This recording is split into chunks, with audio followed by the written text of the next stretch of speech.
Good evening, everyone who's able to check out this video. Tonight, we're going to do a little street epistemology, a little bit different than the debates I've been moderating. However, next weekend on Saturday, we are going to pick up the debate, part two of it, with Victor Vargas and Brian. We're gonna definitely get back into that on Saturday, this coming Saturday. So please stay tuned for that.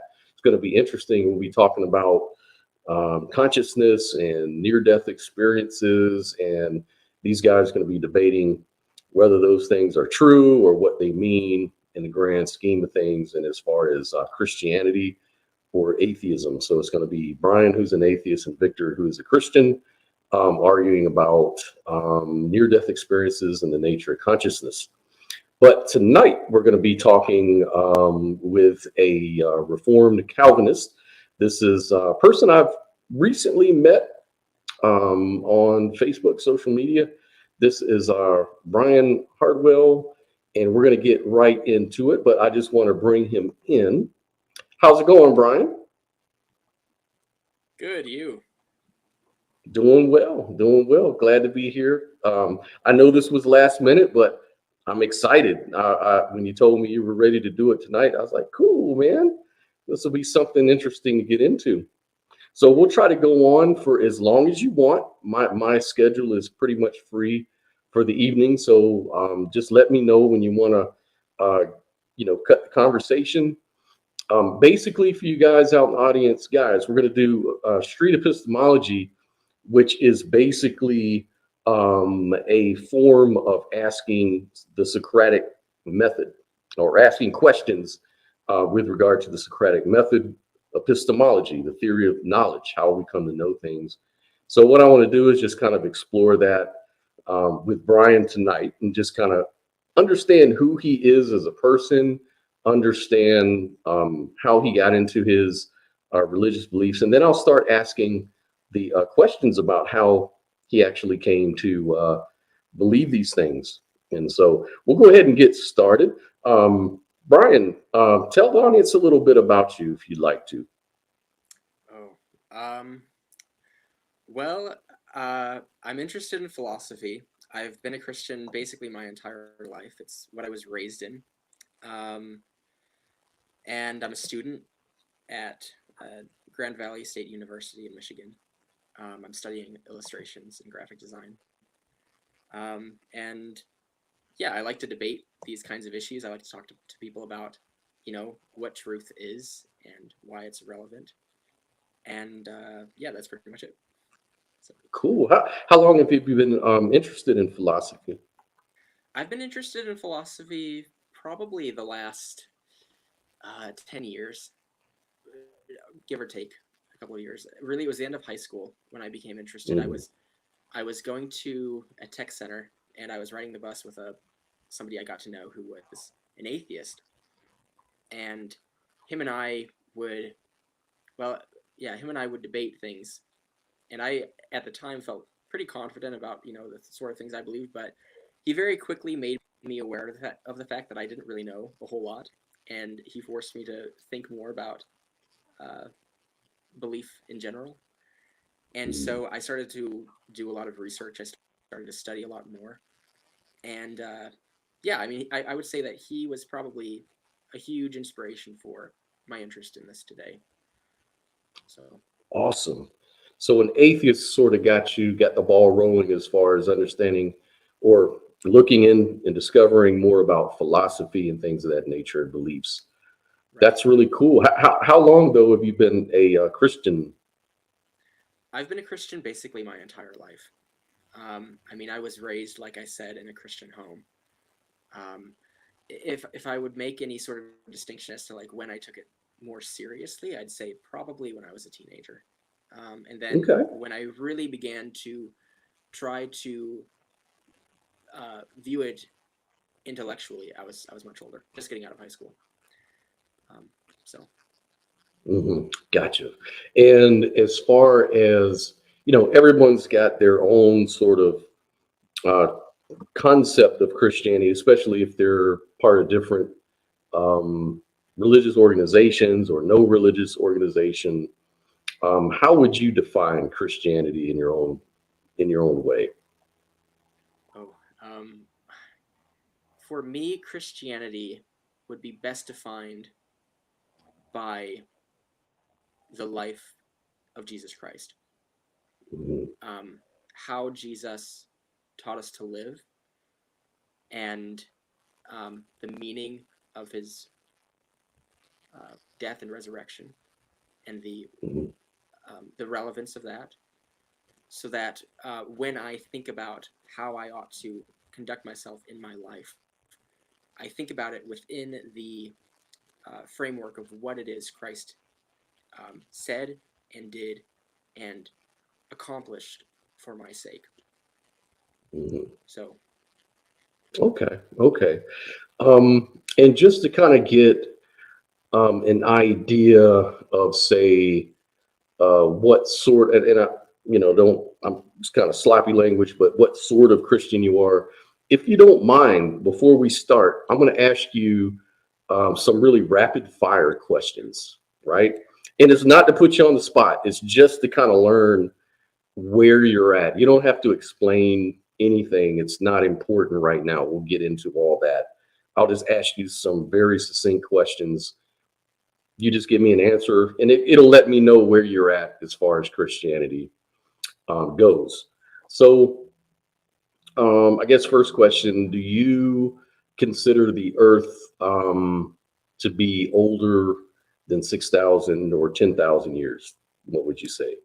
No, I would be a young earth creationist. Young earth creationist, okay. And when it comes to miracles in the Bible, would you consider these things to be literal or analogous, or a little bit of both, depending on the text? I think that what the Bible means to explicitly state as literal, I take as literal, and anything that it means to explicitly state as figurative, I take as figurative. So miracles, yes, I would take those as literal. Perfect. Noah's flood, did that really happen? Was it local or was it global, or how would you view that? I would view that as global. Global flood. Okay. Right. I think I know where you're at. I'll ask one more question. This is probably just to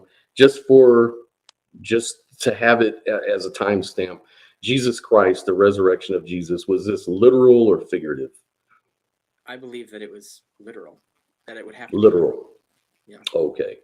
Okay. Awesome. Oh, and one more thing. Your idea of God is is the nature of God an omni God? Like, does the omni properties, are those entailed in the nature of God, or do you have some other concept of God, his nature? Would say that, yeah, God is omnipotent, omniscient, omnipresent. Yeah, I would hold okay. that view. No. Perfect. Okay. Now, so this is how we're going to define, exactly as you've laid out Christianity. That's how I'm going to also define Christianity, because it is a conversation. I don't want to talk past you. I want to accept exactly what you're saying as we go through it. So when it comes to your confidence level about how true Christianity is, would you, I don't know if this is applicable, you let me know, from a scale of 1 to 10, 10 being closed-minded on the issue, like you just understand it's the truth, just like you understand your hands in front of you. That's what 10 is. 1 being, just maybe 1% of belief in it. Where would you put your confidence level? I mean, my confidence level for Christianity is definitely high. I would say 10. When it comes to debate and having conversations like these, I would try to conduct myself in a way that would, try to demonstrate, though, that I'm open-minded. I mean, for the sake of argument. But as far as my conviction goes, I really do believe it. Right. So you give it a 10. Wow, that's something else. Cool. So when it comes to beliefs, some people have markers, like they say, well, if this was to be shown, then it would decrease my confidence. Do you have any markers in mind for what may decrease your confidence in Christianity at all? Let me think about that. I do remember some at one point, like, how Christianity really developed. What was the true history of Christianity? That if there could have been some evidence to show that the origination of it was something other than the resurrection of Jesus Christ, that could be compelling to me. I think also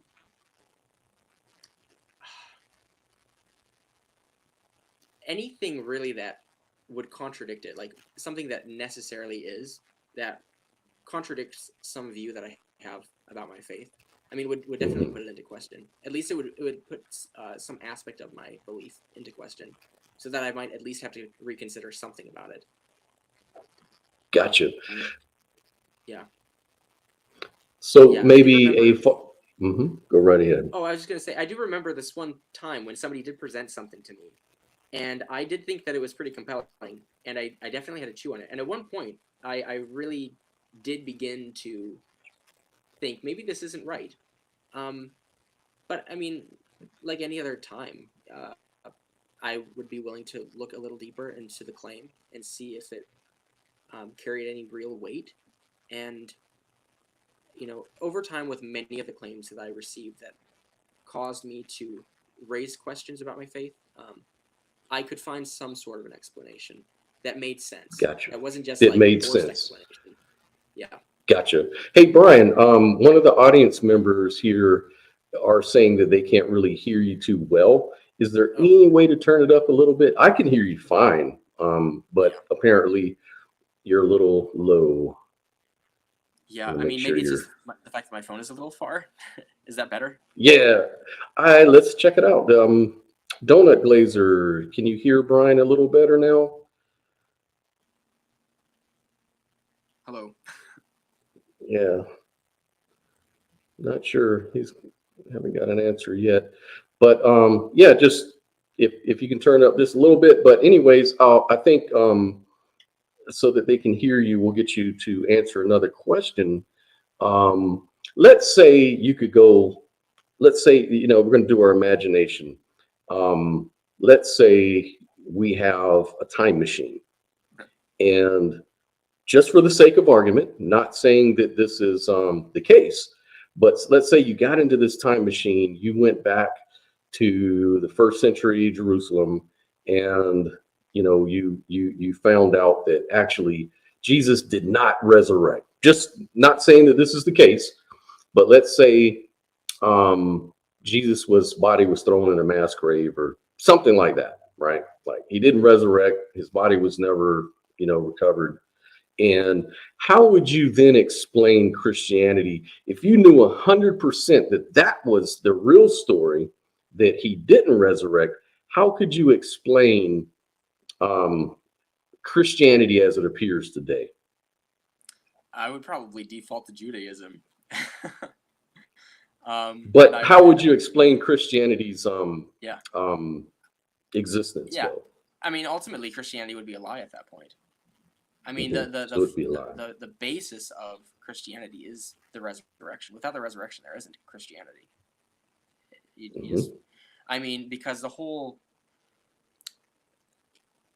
like the whole theological framework of Christianity is centered on this one core idea, which is claimed to be a fact of history, which is that Jesus rose from the dead. If you don't have that, then you could only go back the step 4, which would be waiting for the Messiah. And, that might make me raise questions about the legitimacy of Judaism too, because, man, that's a really long time for nothing to happen then. And then for all of that to have been claimed to have happened in the past.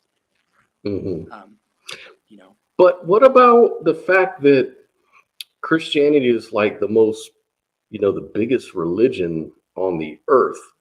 Now, 100% for a fact that the resurrection did not happen. Yet you come back to the 21st century, and we have Christianity as the largest religion in the world. We have the history of the church, the letters of Paul that comprise most of the New Testament. How do you explain that, though, if he didn't resurrect? I mean, that would be, for me personally, I feel like that would be very difficult to explain, because part of what I believe is that historical record. I mean, the implications following the resurrection is part of why I believe. So to then look at that history and say this is based on a lie, on one level I would say that's horrible, but on another level I would say,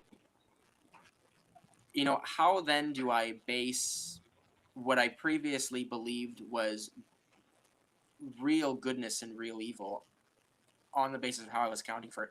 If I lose the method by which I'm accounting for my moral beliefs and claims, I might still look and say, I still believe the morals are good. I just don't have any way of accounting for them anymore. And so I could still look at the history and say, human development over the last 2,000 years improved, and it was because of Christianity. But it wasn't because Christianity was true. I mean, I would be disappointed, and I would probably have to take a lot of time alone to really think. And I wouldn't say I don't think I would go out and proclaim that to everybody. On one level, nobody would believe me because I went through a time machine. Correct. So yeah, I would definitely have to think about it, and I'd probably have to do a lot of study and research. I don't know if I could come away believing something else with any real certainty right away. It would just take a really long time to process. Okay. Yeah. Having certainty in your beliefs, how important is that to you? Like, how important is it that your beliefs are true? I mean, I think it's extremely important that beliefs are true, because beliefs have implications on moral grounds. So for me to say I believe something is true, but I don't have certainty about it, it doesn't really establish the authority to proclaim a certain kind of moral code, to not really be certain that that's true. To know with certainty that something's true helps to establish a moral code, so much so that I can know this is right and I can know this is wrong based on my ability to account for it there. And I can also go and tell somebody with absolute certainty, this is how you should conduct yourself because this is what's true. So Gotcha. I definitely tie what is true very deeply to what is moral. I think that the relevancy to truth is the implications on morality.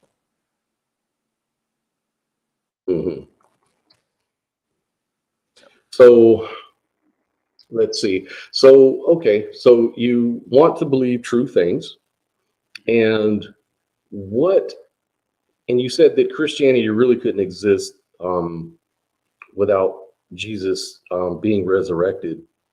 That's pretty much the central theme of Christianity, or the central premise is that God sent his only begotten son to die for the sins of mankind and, reclaim mankind, fallen mankind in his divine plan or foreknowledge and, divine predestination.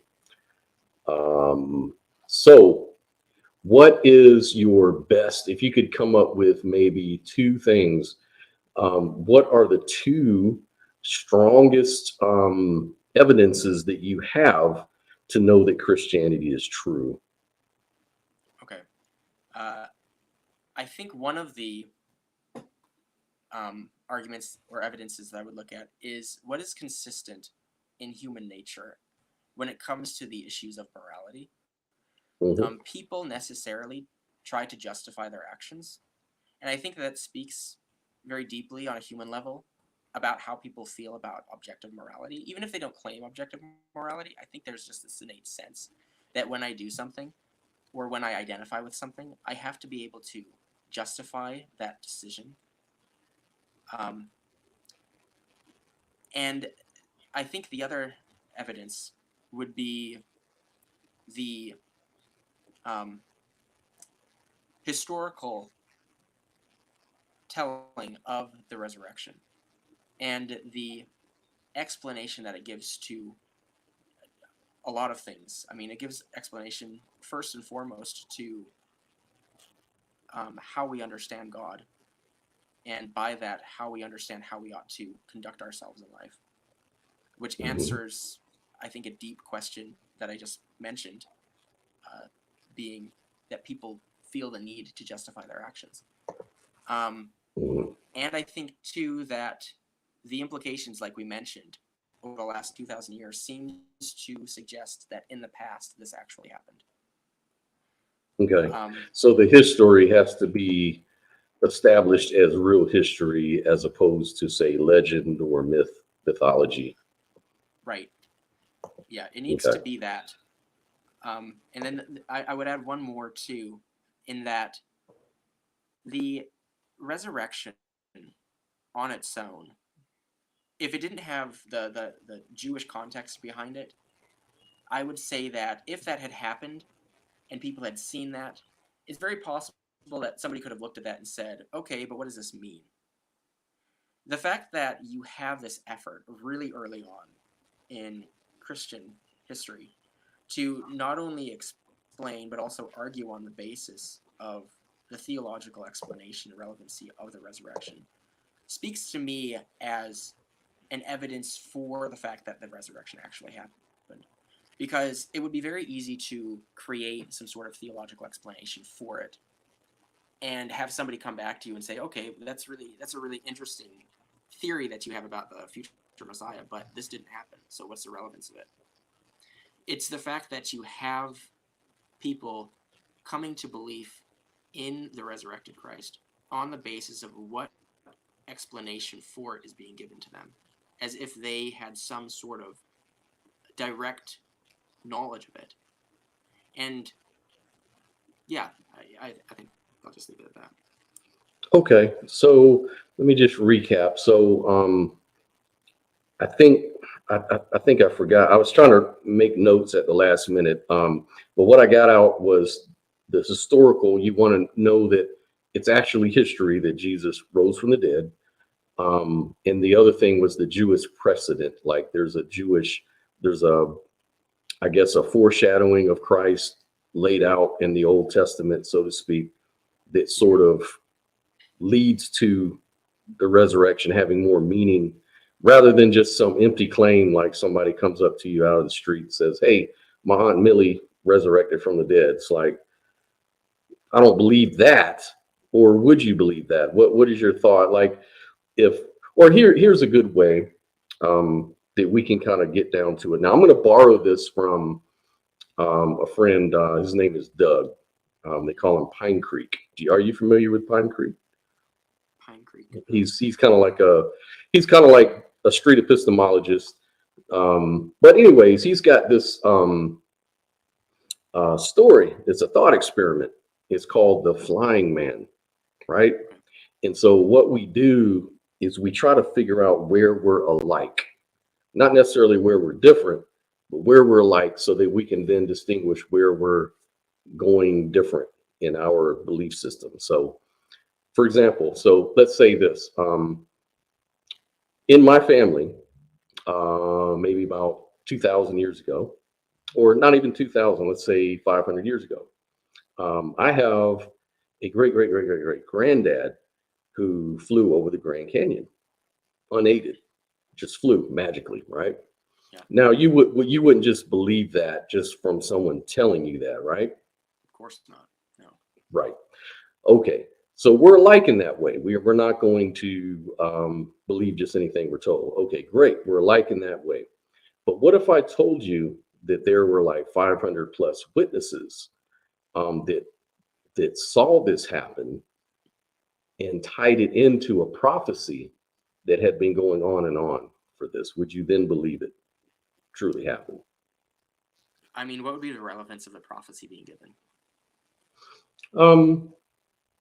It would be to the flying man was the Son of God, just like Jesus.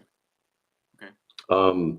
His flying, people that believed in his flying would come to be saved by God, come to be considered righteous because they trusted the story. They had enough evidence to trust the story, and this sort of sealed their fate to be written into the book of life, so to speak. Would you believe it then? Just based on that. Based on that alone, no, because I don't see any. It doesn't have any relevance for me. Right. So we're alike. We're kind of alike on that, right? So, but let's say people died for this. People who claim to have believed in, believe this flying man. There's a lot of tradition of people who claim to have witnessed my great grandfather fly over, and they were persecuted, sometimes even to death, put to death for it. I mean, isn't that enough for you to believe that it might have happened? I would give it more serious thought. Yeah. Okay. Now, these sort of testimonies were written. They were written down. Don't know who wrote these, right? Basically, people who were followers of the flying man tell us in their writing that based on eyewitness accounts that this thing happened, but they weren't direct eyewitness accounts. They were just stories of people that came to them and said, hey, I also saw these things happen. Would that even add further? Would it kind of move your certainty in any direction? I mean, I would have to read the accounts and know and try to find out, what are these accounts, coming away with about this?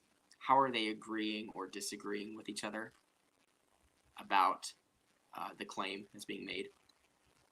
And again, what's the relevancy in me knowing this?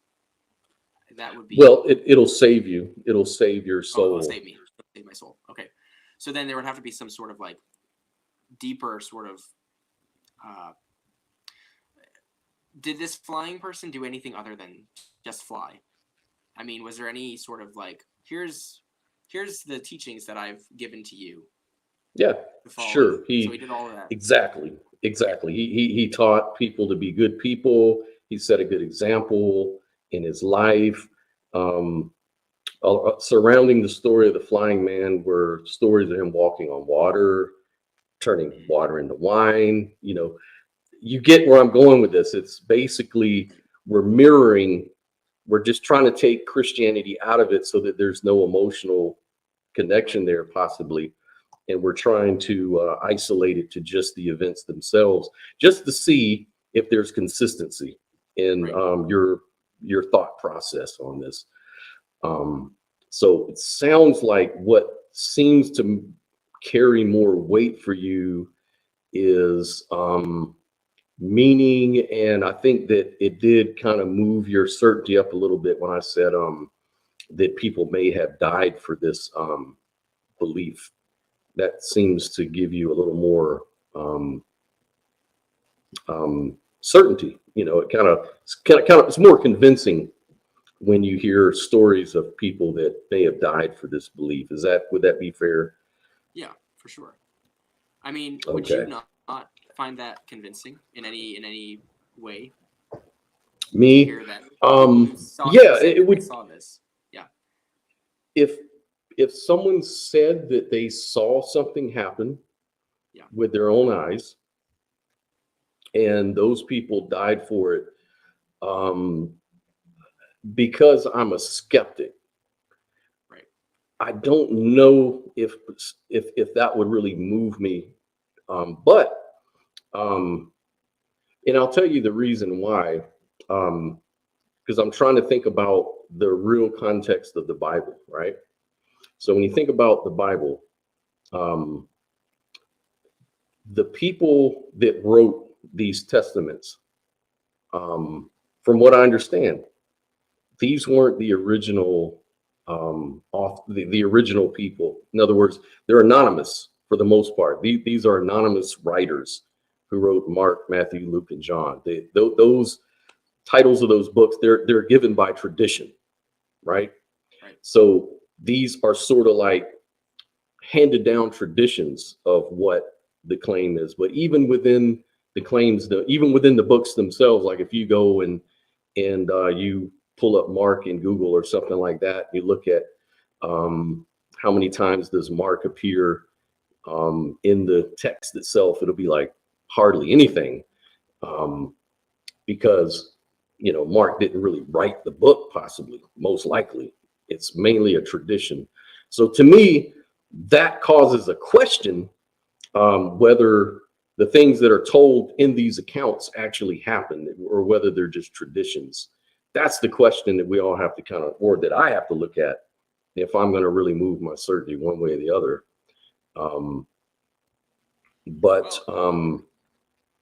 Let me ask you this, though. I mean, let's say that they weren't written by those authors and they were written sometime later and they were written in different places. So these letters that we have were written to different people for the same purpose of trying to convey a message to them about something that was believed to be true. Let's just say, for the sake of argument, that these messages are based on on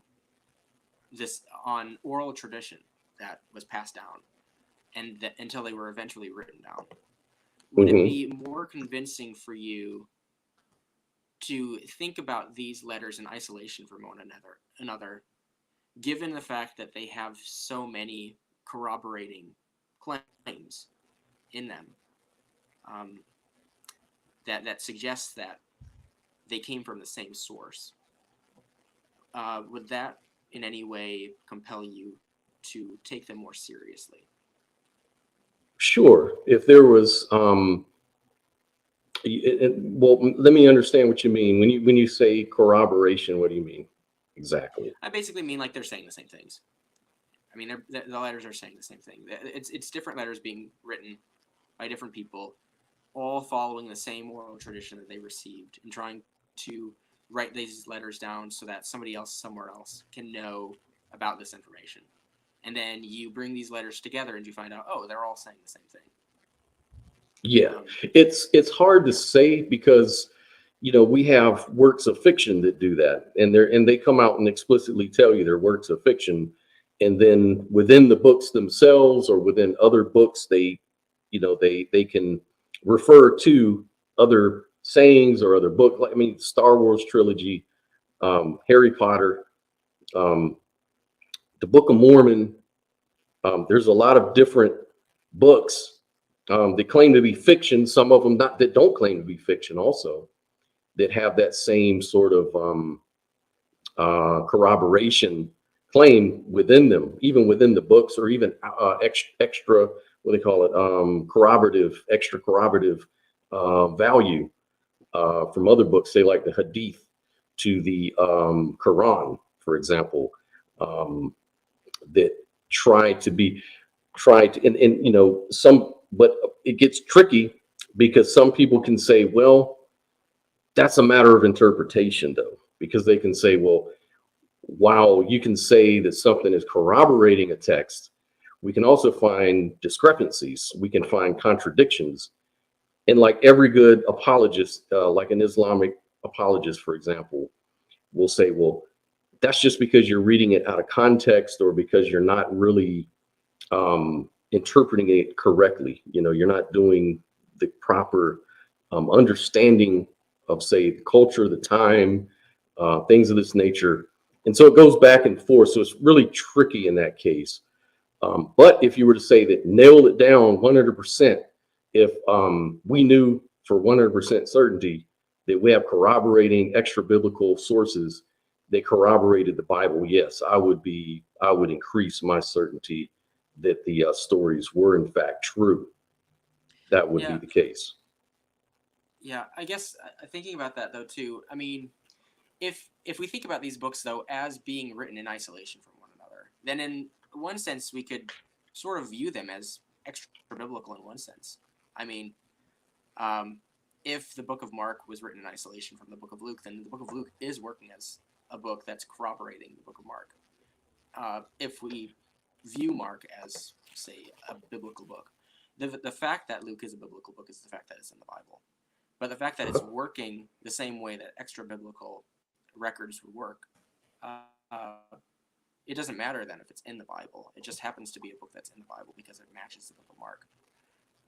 And that there's other parts about it that we say, okay, this demonstrates that the author was inspired, so we should put this book in there. Right. And the other, I was going to say one more thing though too, about making a distinction between what we know to be fiction and what we know to be nonfiction. I guess if the only reason to be doubtful about Christianity is the fact of the claims, first of all, I mean, would you say that Christianity was intended to be written as fiction? I mean, the books of the Bible were intended to be written as fiction, the same way that books that are written as fiction are intended to be written as fiction. No, okay. So I think they were written to be historical towards their audience. Right. Yeah. Okay. That would be my answer for that.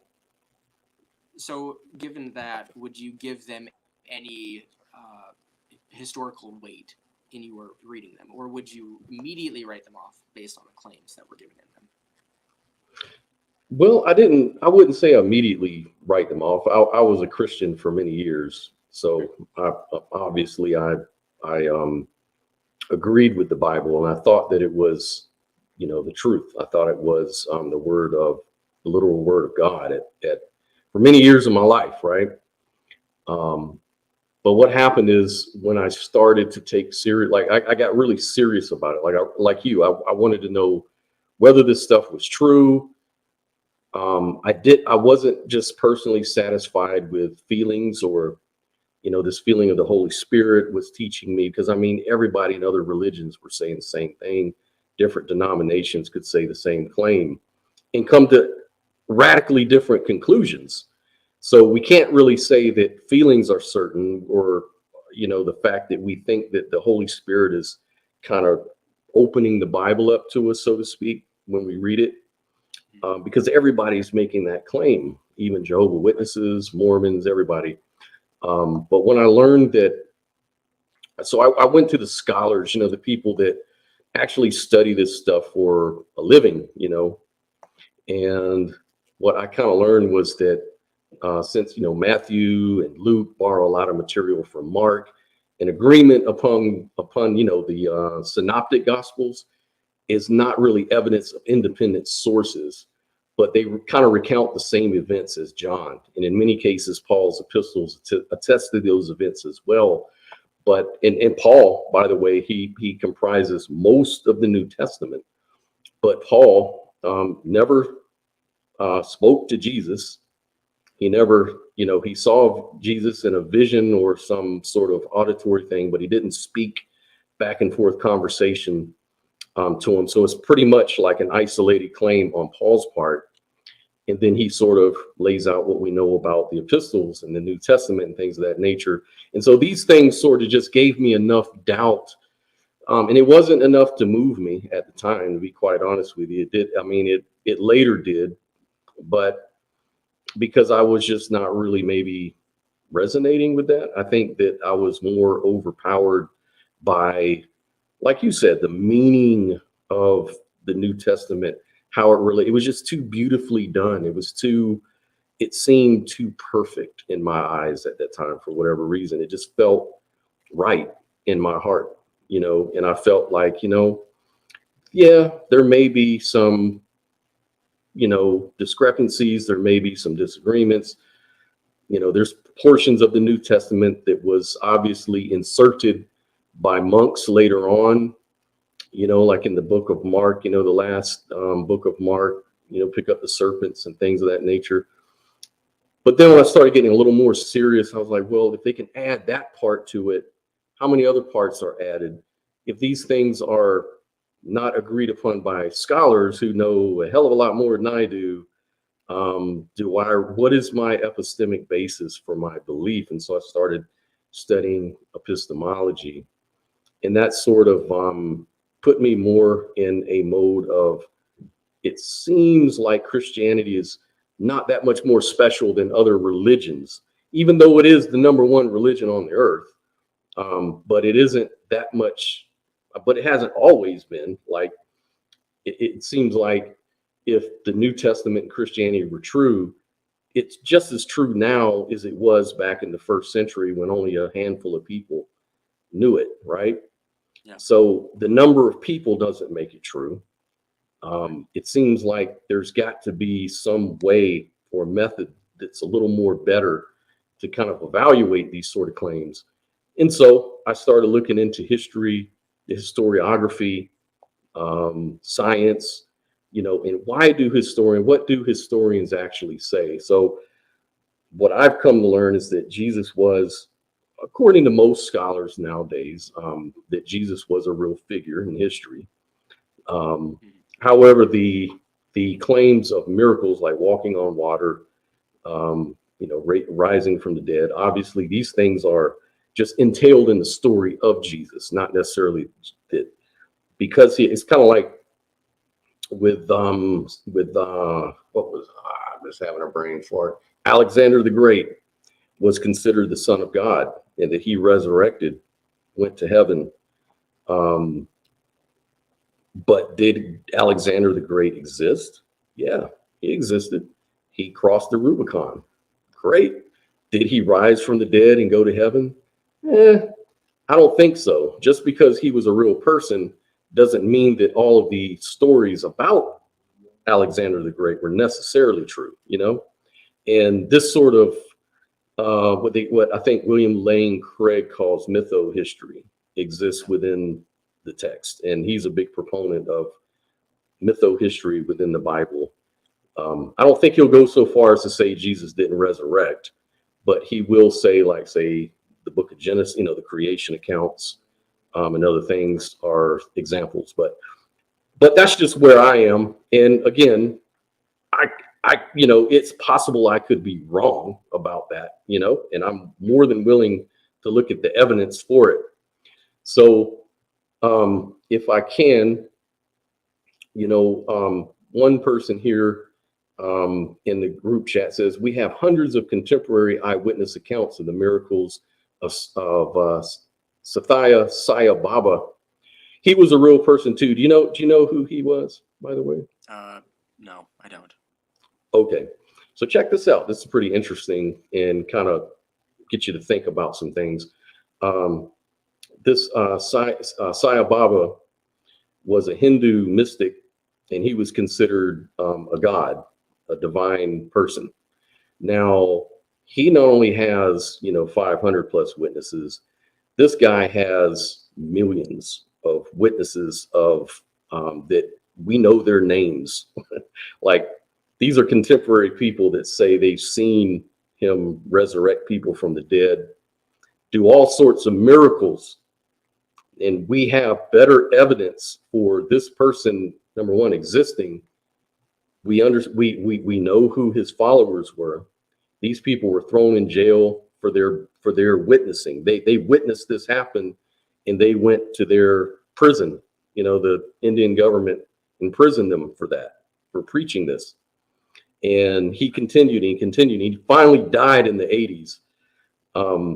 Now, most Christians reject these things as foolishness. Like, this is just obviously false. There's no way that someone's going to rise from the dead. It doesn't correspond to the New Testament message.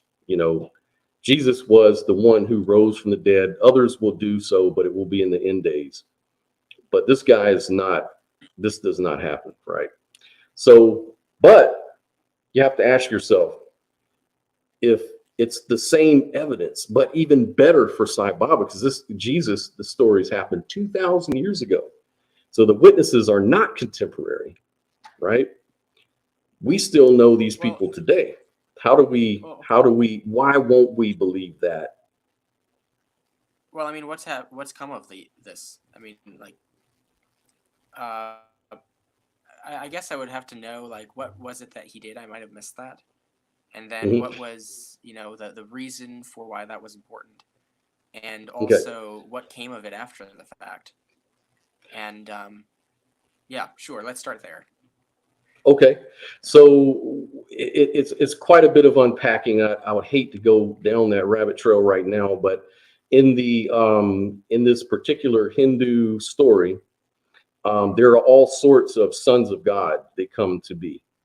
Yeah. They even consider Jesus Christ to be one of them. He was one of the sons of God that came and spread the same message that Sai Baba did.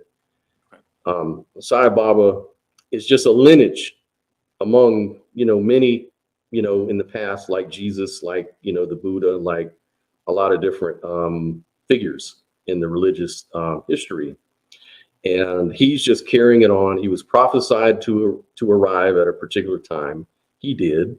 He did all of these miracles to prove that we're foretold that he would do, including resurrecting people from the dead, doing all these things that you just could not dismiss out of hand. There's all sorts of miracles. You can look it up. These are attested to by witnesses, eyewitnesses, people that actually saw it, put their name to it. These people were foretold to suffer immensely for their following Sai Baba, just as they did with Jesus and every other religious system. And that's part and parcel of the narrative. So these things also happen. These people were in prison, killed, whatever the case may be, for their not just belief, their witnessing of these things. So I don't believe in Sai Baba. I don't believe none of this happened because I didn't see it. And I don't see I have no resonance with it, right? But for the same reason, I have no resonance now with the Jesus story or other, sort of stories like this. I just think people are really good at making stuff up. They're good at creating religions and doing these sort of things. But if we had evidence, I would believe. I guarantee you, I would believe it 100%. But I just need evidence, and I define evidence as novel, testable predictions. Like, can we predict something that's going to happen? Can we see it? Can we repeat it? And can we confirm and verify this, objectively, not just in my mind, not just in my experience? Because I can be wrong. I can be deluded. The brain's really good at fooling itself, and the brain's always really good at that's what it does. It creates reality for you all the time. That's its function. So, Yeah. Okay. but if it's objective, meaning if other minds, we all, like science, science can do a test in a peer review setting, say, look, some lab across the world can reproduce the same results, then that counts as evidence. That's not proof. It counts as evidence, though, and it can increase. Right. So if I were to see evidence like that, I would be convinced. Okay. I mean, but is it possible really to like test history in the same way as you would like test something in a lab? I mean, because it's difficult to like, Yes, that's the problem. redo That's something the that problem. happened. It's like, oh, Yep. Jesus resurrected from the dead. I'll only believe that if he does it again. Right. You know. Right. So that's the problem. That I admit it. That's the constraint is that with Right. history is not the same. It's the past that's already happened. So now all we have is written testimonies and things of that nature, which makes the historical accounts a little bit more doubtful than, say, like your average scientific sort of experiment you can run today. It isn't done the same way. So from what I also understood with history, historians generally accept, Jesus existed. Why? Because of the extra biblical sources, the corroborating evidence, the different historians that spoke of Jesus, the fact that he created a movement that took off. This didn't just happen out of a vacuum. Those are very naturalistic, kind of mundane things that we can expect. It's kind of like if I told you today I saw a little dog walk down the street at 3 o'clock. Well, you know that dogs exist. I can give you their phylogeny. I can give you their, descriptions of everything about a dog. So you know that dogs exist. So it's a pretty mundane claim. You can pretty much be, reasonably confident I'm telling you the truth. I may be lying, but it's not a big deal. But when you say somebody rose from the dead after being dead for 2 or 3 days, that's a little different than a dog walking down the street. So it kind of strains our credulity, right? And so historians tend to look at that and take that into account when they consider things like history. Same with Alexander the Great example I gave you. Yeah, but listening to you talk about all of this, I am interested to kind of like understand, like, going back to the Hindu story. I mean, to what extent did you look into that to make any determination about the truthfulness of it, and how exactly did you determine this is false?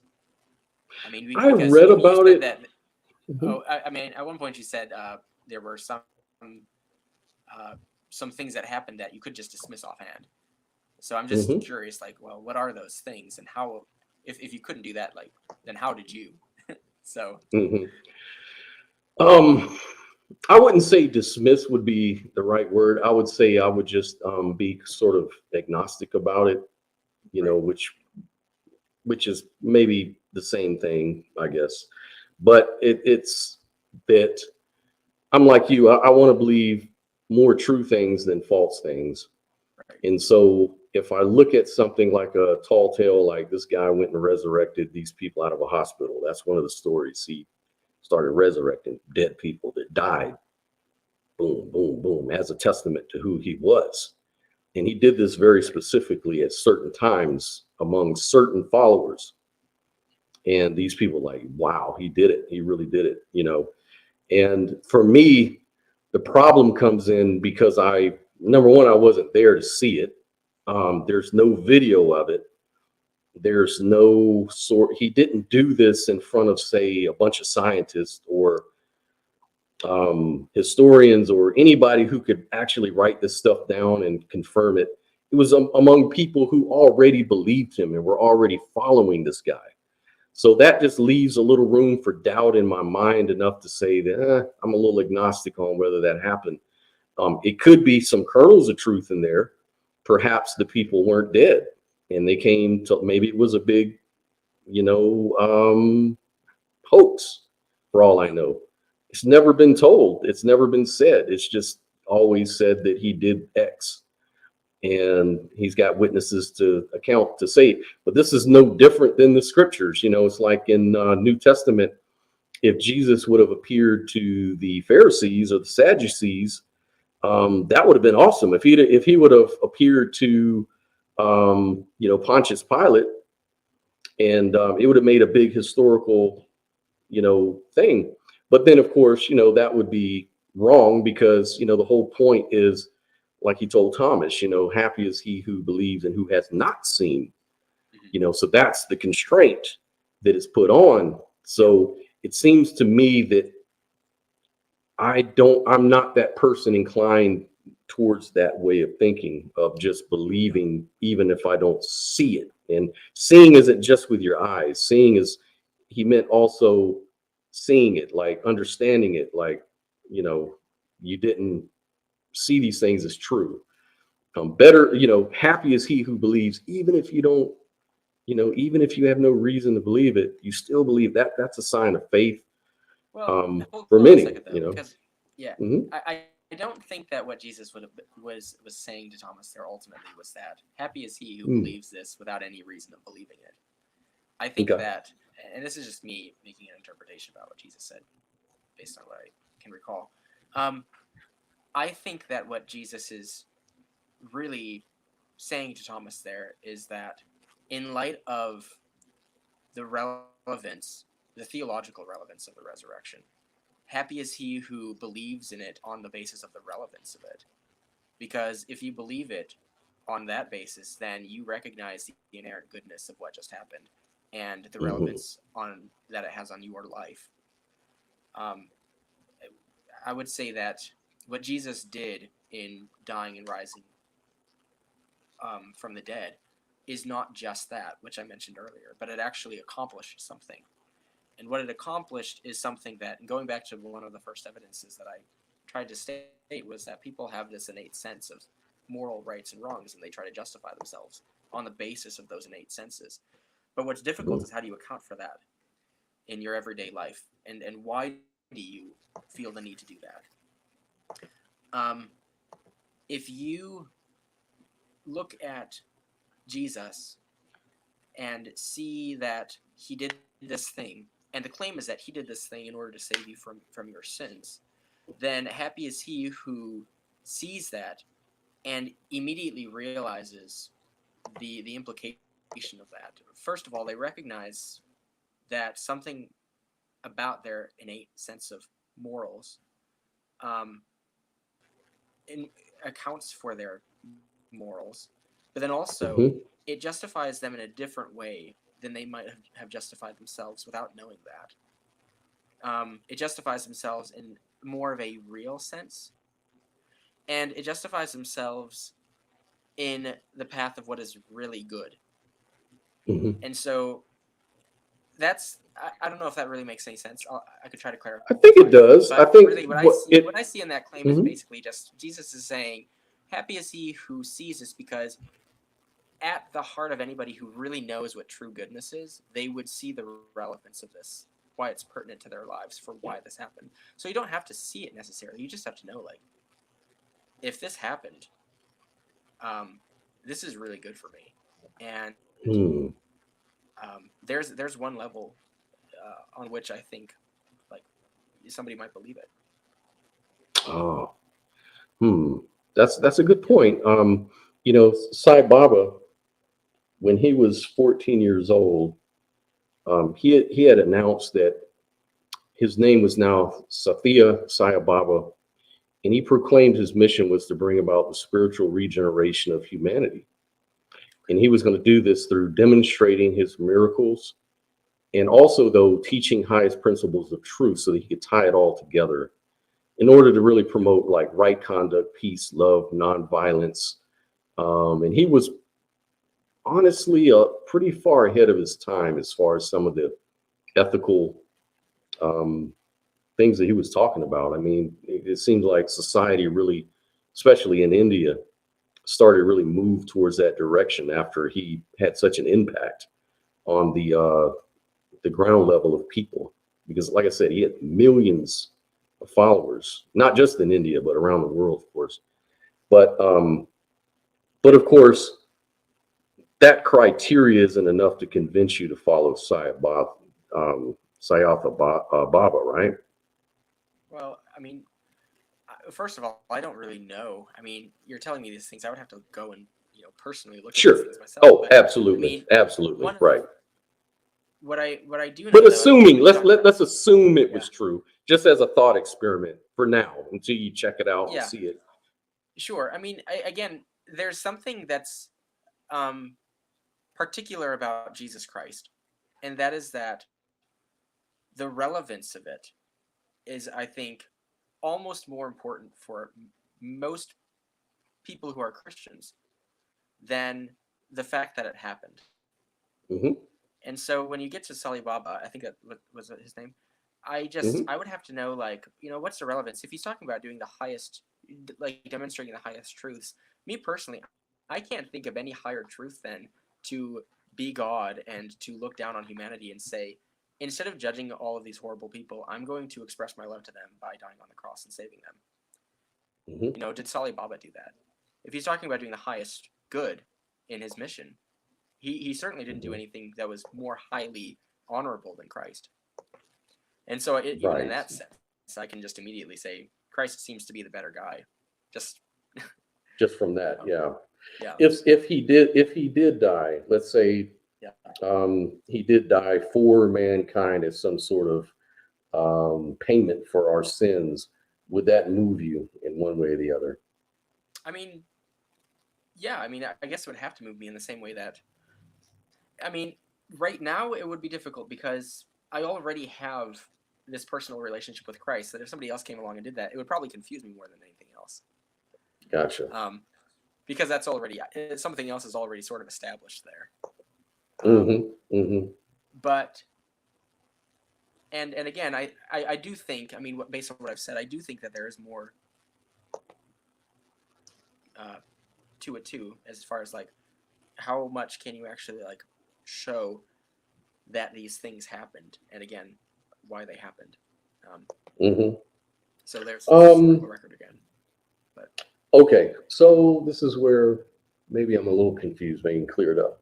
So what is more important, to believe that Jesus actually rose from the dead, or to follow his moral and ethical teachings? What, like we had mentioned, seeing and believing, and some people believe, and you say that people who see it doesn't necessarily mean that.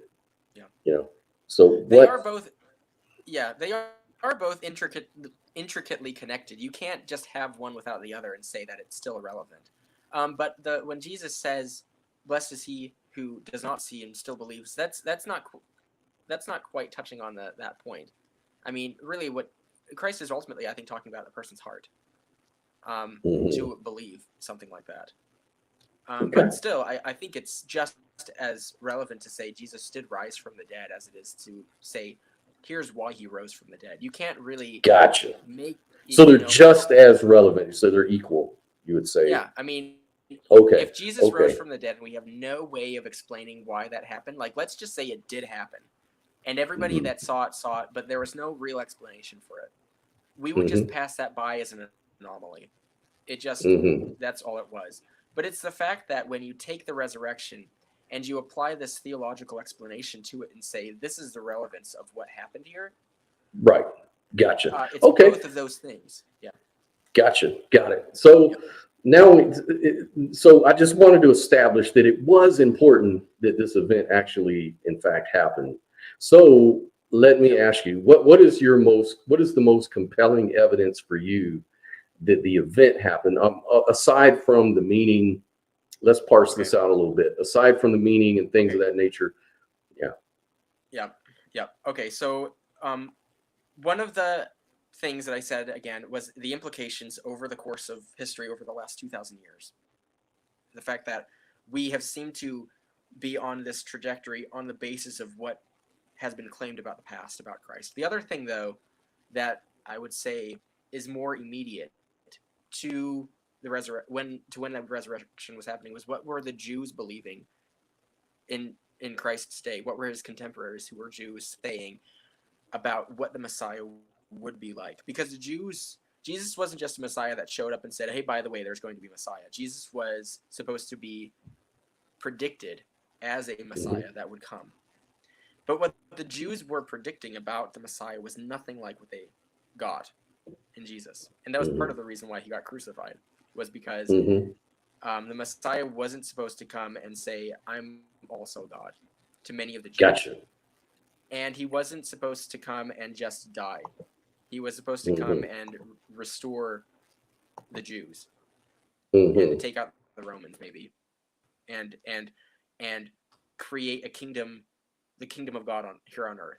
Like, that was what the Jews were anticipating. And there were different theories bouncing around from different sects of Judaism saying, we believe this and we believe that. So there was debate happening among the Jews and different theories in Jesus' time. But then Jesus shows up and he does this radically different thing. And as radically different as it was, and as what's the word I'm looking for?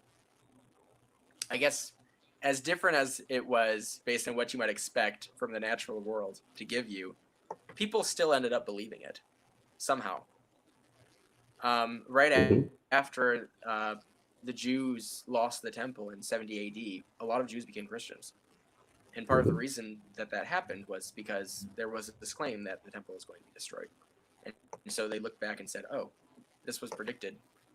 And temples, we only lose our temples when we've done something horribly wrong based on our past.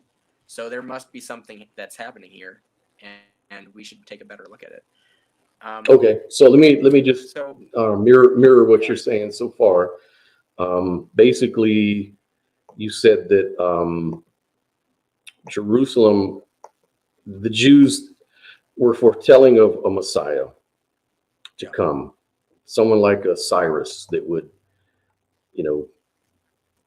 release them and restore their kingdom from the yoke of the Romans, and they'd become rulers of the world and everything like this. Now, this prophecy didn't come true through Jesus Christ, obviously. Then it was told later that, the retelling was that it was a different interpretation of what the Messiah was to do, or the way he was going to do it, meaning his kingdom was not here on earth, it was in heaven. Is it possible that because Jesus didn't fulfill what they thought he was supposed to fulfill, that maybe the story changed at that point later? Like maybe it was retold, like kind of like we have a plot hole here. Let's fill it out with, the kingdom is in heaven. New Jerusalem is in heaven. Is it possible that could be the case? I don't think so, because of the timeline. Things that happened after the resurrection were pretty quick. I mean, I think most biblical scholars would agree that within a year or two after the resurrection would have taken place, Christians already had a pretty basic doctrinal statement for who Christ was and what he did. So that there wouldn't have How do you know? How do you know that? How do you know that part though? Okay, so Paul writes a letter, and I think it's in 1st or 2nd Corinthians, to the people of Corinth, and he's reciting to them this what's the word I'm looking for? He's reciting to them this thing that Christians had previous to him, reciting it to them, to establish this is what we believe about Christ.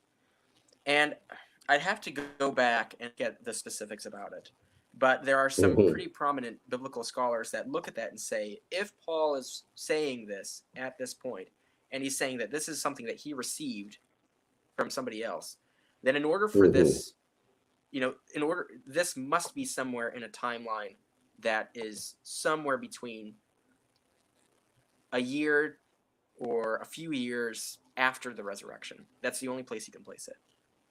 And so that's happening very quickly.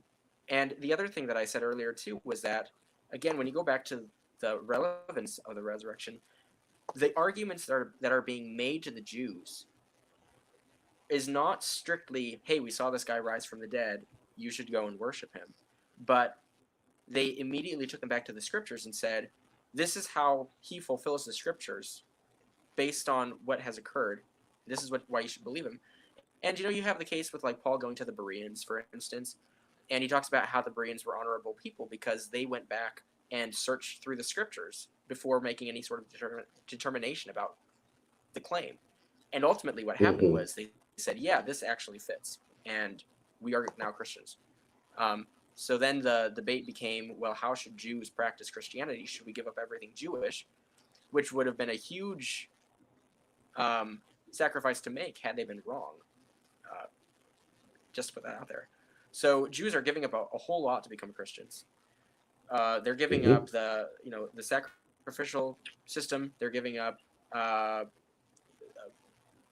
ceremonial aspects of the Mosaic Law, and they're asking questions about what parts of the law are still relevant that we have to practice. Well, if Jews are uncertain, given their Judaism, about what has taken place with regards to Christ, it seems to me like they're giving up a whole lot of their legacy to go and follow this guy that if he didn't resurrect, then you're saying there's a whole lot of uncertainty for the reason they're doing this.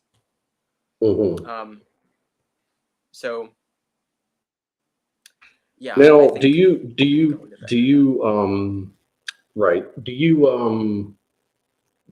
take scholarship seriously? That like, does that really motivate your beliefs at all? Like, what scholars and historians have to say about the matter?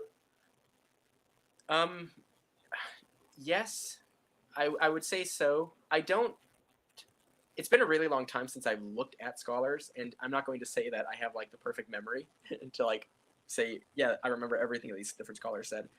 I think that just like regular people, scholars have biases in their determinations.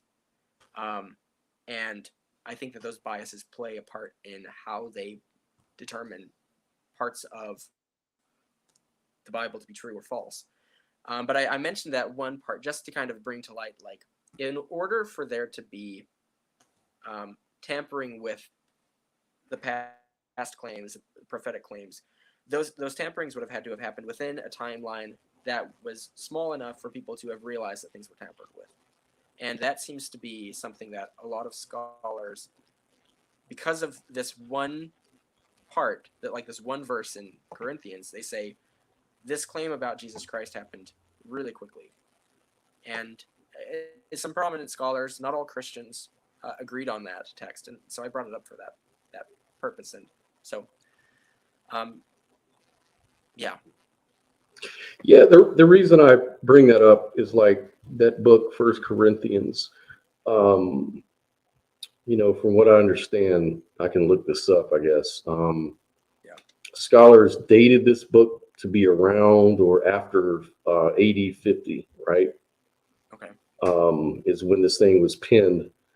And it was during his stay in Ephesus, around, I guess, 80, 50, 54, something like that.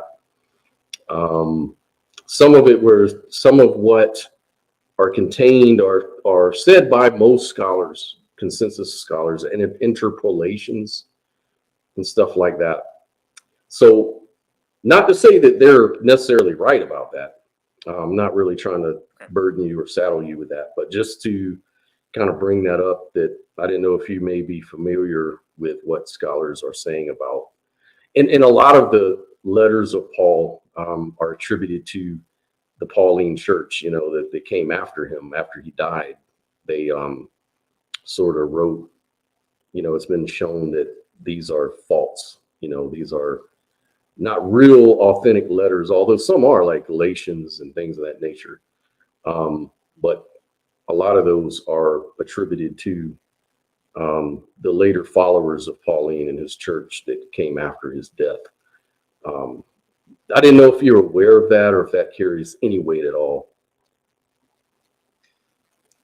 I'm sorry, I might have missed a part of that too. I was kind of pulling up something. Yeah, yeah, sure. So I was just saying that a lot of scholars, we're talking about scholars and what they say about this and that, and scholars will tell you that like First Corinthians was written after 50 AD, right? When he was staying in Ephesus, is when the writing was, with the first copy of their writing or the earliest copy of the writing. It could have been earlier. But even within that document, there's interpolations that they found, right? And then other books are attributed to, Paul, the Apostle Paul died and he had followers. He had people that followed him, that looked at him like he was their leader. And these people started their own congregation back then in the first and second century. And these people wrote letters attributed to Paul, but he was long dead because they were talking about things that happened in Paul's life that never happened. These things didn't happen until the second century. So there's no way Paul could have known these things. That's one example. Like, they have all these reasons for why they are sort of, they have a consensus on that. And I was just asking you if that even holds any weight with you at all. Like, does that even matter? Like, is it more about the New Testament and what it's proclaiming, or is it these scholars, these people that supposedly understand this stuff better than we do? I mean, if the scholars can point out something that Paul might have claimed to, well, let's say we look at Paul's letter and we say, hey, this is Paul, I'm writing to you Corinthians, and that's in the Bible, and then he mentions something like an historical event that clearly was proven to have happened long after he died. Like, yeah, I would take would take that seriously and look into that. Okay. But how I would come away determining whether or not that proves or disproves something about the Bible ultimately comes down to whether or not there's absolutely no way to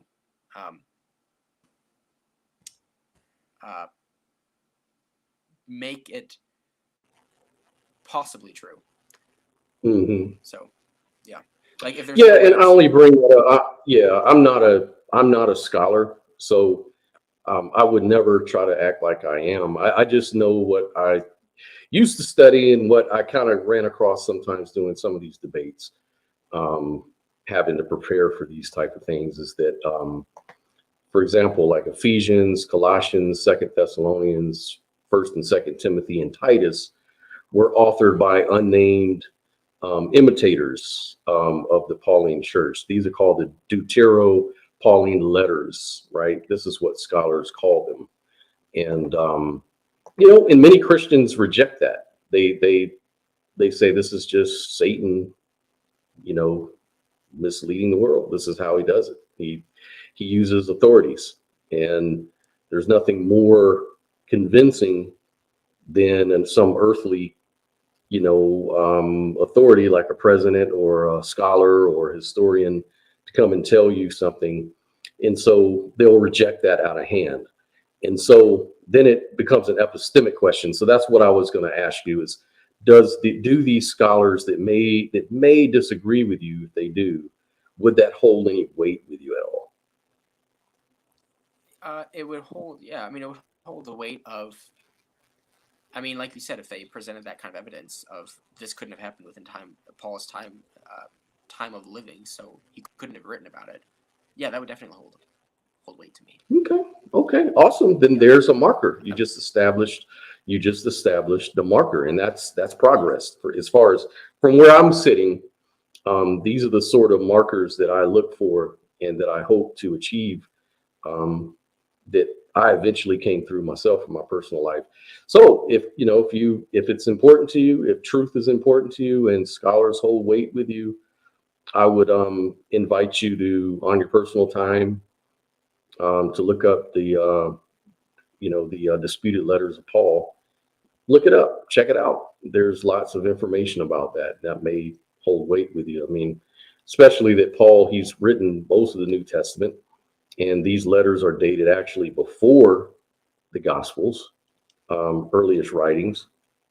So maybe important, maybe something to check out. So yeah, that's the reason I pull it up. So here we go. Let me go back to, we're talking about the real fundamental thing is the resurrection of Jesus Christ, right? So how did you rule out Jesus? Was it thrown in a mass grave? Is it just within the Gospels in the New Testament? I think you said that Paul, the fact that shortly after the events happened, that the fact that this understanding was being promulgated through the congregation is pretty good evidence for you. So that let me just jot that down. So it would be fact that early church, within how many years would you say? Maybe 1 or 2 years? 1 or 2 years. I mean, I have an article up. I can actually just okay. Well, if I read it while we're talking, I can say it. Sure. Right on. Yeah, that's what I was. And so that's kind of like, then I had to ask you to restate something. So, is it possible that people could have lied about that? Like, is it possible that could be the case, or were misled? Lying is always possible. I mean, you can't factor that out. But what I was saying was that when you look at all of the things surrounding the claims, people's reactions to them, it's hard to imagine that it could have just been a total lie.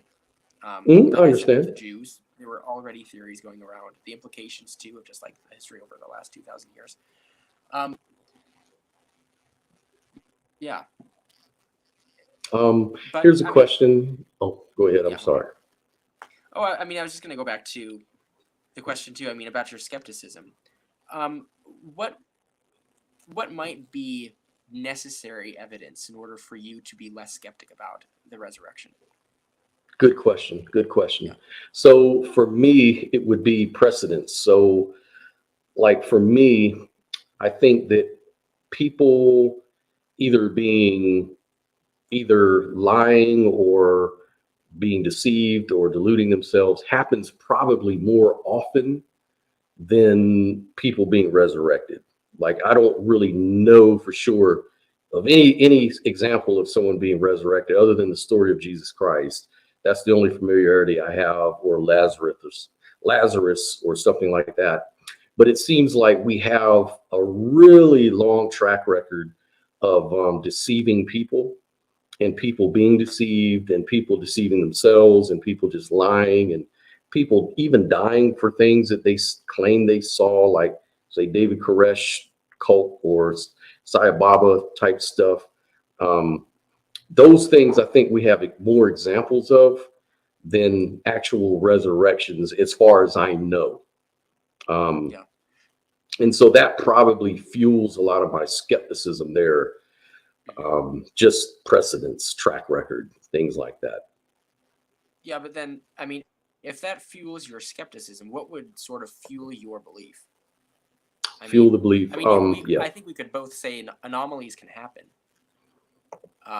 Mhm. I mean, it's very, very unlikely that somebody is resurrected from the dead. But I mean, it was very unlikely that people rose from the dead back then too. So why is Christianity a thing? Right. Why So do people believe it? it's like step by step. Like if you told me, like we talked about evidence, right? So, and you could write this off as anomaly or whatever, and that's fine. But let's say I was to test it. Let's say I said, God, Christian God, Jesus Christ, if you are real, strike lightning at 5:01 in 30 seconds on my tree in my backyard, inscribing Jesus Christ in the bark, and do this every day to all of my trees in my backyard for the next week, right? And let's say it happened and I could verify it. Like I could have other people say, wow, we saw the same thing you did. And, this wasn't just in my mind. I could actually rule out that. Now, this may not prove Christianity, right? Because it could be the devil, right? Or it could be an anomaly, like you said, or time travelers or aliens, or I'm in the simulation or something like that. Yeah. And someone's just screwing with me. I mean, there's all kinds of sort of, but what it does prove, though, what it does give evidence for is there is this possibility for it. There is this supernatural. And that gets me there. Now, from there, I can start building a case for why Jesus over, some other God, right? Like, Zeus or something like that. Maybe I feel like, well, Jesus has more historical precedence than Zeus, or he has more precedence. Then I could compare him against all the God claims. And I could kind of go that route. But real quick to the point, is that that's evidence still, because I'm asking for Jesus specifically, and it's happening. And in my mind, I'd say, well, Jesus is more powerful than a demon, because, a house divided can't stand, obviously. So Jesus is going to do these things and not be, and he's not going to be the devil. Jesus is not going to be confused that way. We even have scriptural precedents for this in a couple places, when Jesus, cast out demons, then the Pharisees made the same thing. This is just an anomaly. This is Beelzebub. Okay. There's all kinds of things. This isn't God, dude. This is some guy who's pulling a magic trick with the help of the devil, right? But then Jesus said himself, look, a house divided can't stand, blah, blah, blah. Another precedence, Elisha called down the fire from heaven, in front of the Baal worshipers to prove which God was true, whether it was Baal or Yahweh. And he prayed to Yahweh. And so he put, wood right there. Said, look, if your God's true, he's going to set it on fire. If not, Yahweh's going to do it. And Yahweh did it. And then he went and slaughtered all those unbelievers, right? So we have precedents in scripture that God can do signs to convince you. And if, now anybody can say, well, and I understand people can say, well, God's not going to do that anymore. He's not going to cast out demons. He's not going to inscribe his name on your tree. He's not going to set fire. That was for them. Okay. Well, from where I'm sitting, it just kind of leaves me, okay, well, it doesn't move me one way or the other. It's kind of like that's consistent also with it being not true at all. So I need something. I just need something that's going to move the needle one way or the other. And it seems like that would do it. Yeah. So, but even with the like lightning hitting the tree thing, like you said, there would be reasons to possibly deny that too. So I guess you come up with it, sure. Yeah. I mean, you could. And then the bad point about that, the trick though there, Brian, the trick there is if you agree with me that I can come up with explanations, no matter how fancy I make the story, no matter how compelling I can make that story, you can always say, as you say, it's just there's all kinds of reasons also to explain it away, just as compelling, the simulation theory, whatever. But then if you go that route, the problem is then we can use that same logic against Christianity itself and say, well, Jesus Christ was resurrected because of the devil or the simulation or time travelers, or it's just there's so much room for doubt. And so the way, just to let you know, the way that I think, because your question is what would move me, I think that the way I think is what seems to be the more likely scenario, right? Like, I don't believe in time travelers. I don't believe in the simulation theory. I don't believe in the devil. I don't believe. So what would be the more compelling argument for me? I would just say probably the fact that people make stuff up all the time. We have thousands of religions where people make stuff up all the time. And that's not, believe me, that's not a disrespect on your religion beliefs or anything like that. I'm just telling you from where I sit, how I see it. And I say that sincerely and not as, anything like a quip or anything like that. I don't believe in that, Yeah. But I mean, at some point, even the things that are hard to believe in, I mean, if they really happened, as I believe Christianity or the resurrection did, I mean, there would be evidences for that. I mean, such as with like the Jews. Jews came to belief in that. Nobody just comes to believe in somebody who rises from the dead because of the same reasons that you said. So there's got to be some sort of good explanation for why people come to believe this sort of thing. But I'm not compelled to believe something didn't happen simply on the basis that it's very unlikely that it happened. I mean, we could even look at our own existence and see the complexity of the earth or the world and say it's extremely unlikely that all of this could have come about. Therefore, I'm going to deny my own existence. But the fact of the matter is we are having this conversation right now. And so it's a very, I mean, there's a way of looking at creation and saying, that seems extremely unlikely to me, yet here we are. And here's the evidence of the fact that we're here. The resurrection is very unlikely. I would say the same thing. But the fact that it's unlikely doesn't, in my mind, immediately disprove it. It's the things that, in my mind, give weight to it and relevance to it where I'm drawing the line, not on the basis of whether or not it's unlikely. So, I mean, do you stop considering the truth claims of something as soon as you recognize how unlikely they are? Or do you look deeper? I look deeper, to be quite honest. Like there's like I told you before, there were certain things that happened recently that I've changed my views on, things that are very weird. Yeah. that I've come to believe for good reasons, for real evidence. So I know. So that's the good thing about me is I've kind of learned that I am someone who can not dismiss things out of hand, even though I have my doubts. So yeah, when it comes to something like the resurrection, I don't know whether it happened. Number one, I will say that it could be possible, but it seems to me more. My needle is more towards it didn't happen because of the reasons I gave you. But I'll give you an example of something that I've come to learn, like in science, um, we have realism, we have anti-realism or non-local realism, and three scientists won the Nobel Prize in December, and they proved that local realism is false, and that's kind of weird and kind of mind-blowing.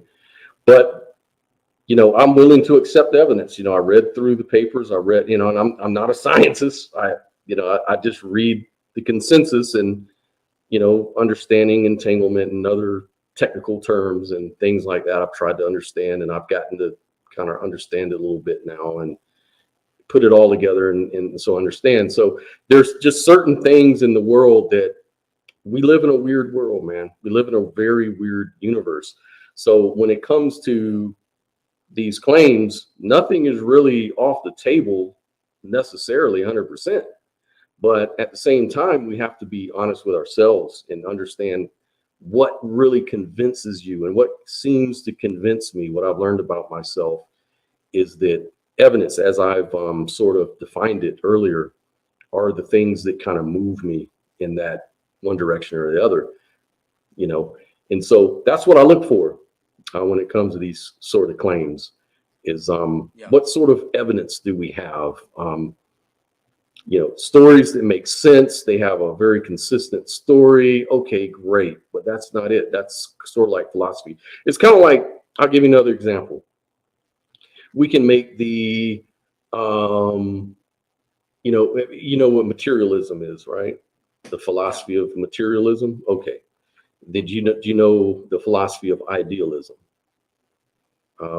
Idealism, yeah. Kind of give me a summary of it real quick, just so I know. Okay. So idealism is the idea that everything is mind stuff, not solipsism. Solipsism is that only your mind exists. Idealism, on the other hand, is that there's this cosmic or universal mind that we all share in, like kind of like a dream, kind of like you know how you're in a dream, you're that first person experience within that dream, but within your dream there are other people and things like that, but it's all happening within your own brain, your own mind, right? So some people they're called idealists. They say that the reality is like a dream. It's like we're in this mind and we're just characters within this mind. That mind, you could interpret it as God or some sort of quantum simulation, or you can come up with all sorts of scenarios. It doesn't really matter. That part's not important. The important part about idealism is that it's all mind stuff, right? Now, if you look at the philosophy, if you compare materialism, which says that the world is material, means that everything is made of matter and energy. Well, that kind of runs into a lot of contradictions as you start going through it, right? There are a lot of problems. Idealism is more, it doesn't assume as many things as materialism does. Materialism assumes that there's this outside world made of this other stuff that is all just abstract because it all happens in your brain. So you have to make this assumption that there's this outside world that you interact with that's real, that's there even when no minds are present. This is another big assumption. How do you know it's there if you're not there to see it? It's like you're just assuming it. So that's another assumption. And as you reduce down, you have to figure out, how does consciousness arise out of materiality? It doesn't make sense because consciousness is not a behavior. Consciousness is an intersubjective experience by nature. So there's no way that materialism can account for it. Whereas idealism counts for all of these things consistently. So it's more consistent. Idealism is more consistent and it's more parsimonious. So it has no ontological cost to it. So it's just a cleaner, neater way of looking at the world. But from my view, that doesn't mean anything to me. Like, it doesn't prove anything. Like, I don't care how the argument clean it is. That doesn't necessarily mean that that's the truth. Like, our minds could be deceiving ourselves into that. So I'm just more agnostic. Like, I don't know. I don't really know. There's no way to falsify idealism. There's no way to falsify, well, there's no way to falsify a lot of things, but idealism, one of the things can't be falsified. It's just a very clean argument that makes a lot of sense internally. So it's the same thing with religions. Religions have this story that makes a lot of sense. You know, it's very, you know, clean. You know, it kind of creates a story that makes sense, and it, you know, it comes together very easy for you. But for me, it doesn't necessarily prove anything at all. It could just all be our imagination. It's all just imaginary stuff. So the way that that I see, you know, it's like you've got imaginary stuff, the conceptual, and then you've got the concrete. And somehow we have to figure out a way to know the difference between imaginary and concrete things. That's what I try to look for. Evidence is the best way. Yeah, but trying to think how to respond to that.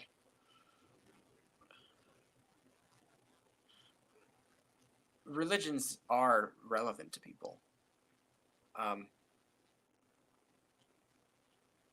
And truth is relevant to people too. I'm trying to follow exactly what you were trying to say by that point that you were making. Maybe I should be more clear, because if you're not catching it, maybe other people don't either. So what I'm saying is that a story can be very clean, concise, and make a lot of sense, a lot more sense than its competitive theories or hypotheses or ideas. But none of those things mean anything. It could be that the one that's sloppy and incoherent could be the truth, as it turns out. It could just be that, you know, no matter how much sense something makes, doesn't mean that it's actually true. Like the whole thing about the non-local the local realism being debunked. That's very unintuitive. It makes no sense. It's then what happens to science? What happens to, you know, everything that you build? You know, this calls into question a lot of your core assumptions about reality, right? But that has evidence, though. It has evidence for it. They want to, you know, they don't hand out Nobel Prize. I mean, they don't hand out these Nobels for anything. You know, there's a constraint. There's a lot of rigor that goes into these things, right? Trust me. So the thing about it is that we can learn from that is that no matter how neat or consistent your story is, or how meaningful it is to you, or how it resonates, doesn't mean that it's true. Now, it doesn't mean that it isn't valuable. And I would say if a Christian is happy in their beliefs and it resonates with them and it moves them to be a good person and do good things for the world, I'm 100% in support of it. I would say don't look into anything else, please, because that's what you need to be happy. That's more important to me, in my view, is to be happy rather than something be true. Not that I don't value truth, but I think at certain point there's just some things I'm not going to know to be true, and it just comes to a matter of faith, you know. Yeah. But I mean, if you're willing to, because part of the reason why I think that truth is relevant is because of its implications on morality. That's something that I said earlier. Yeah, that's a good point. Okay. I think that if morality isn't an implication of truth, then I would agree that truth isn't really relevant. You can go on and believe whatever you want, but because morality, because these two things are deeply intertwined, there is an implication to the things that you believe and how you choose to act. But one of the reasons why I also find Christianity compelling is because it accounts for morality in its claim, in a very compelling way, probably more compelling than any other religious or scientific idea or theory can claim. So when you say, "I don't care if you are Christian, as long as it makes you happy and a good person," my question to you would be, on what basis would you claim that I'm a good person? Because you just denied the relevance of truth in that claim. But because I see truth right, and I hear exactly what you're saying. Perfect question.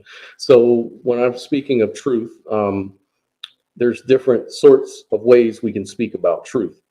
So we can speak about truth in the fundamental sense, like in our absolute sense, right? And that's when I say I don't know truth. In other words, ontologies, like metaphysical ontology, right? Like I don't claim to know what the metaphysical ontological truth is because I'm not omniscient, right?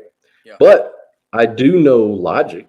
I do know the truth about that I exist because I'm having an experience. I couldn't experience anything if I don't exist. We wouldn't be sitting, like you mentioned earlier, we wouldn't be sitting here talking about it if that's kind of self-evident truth.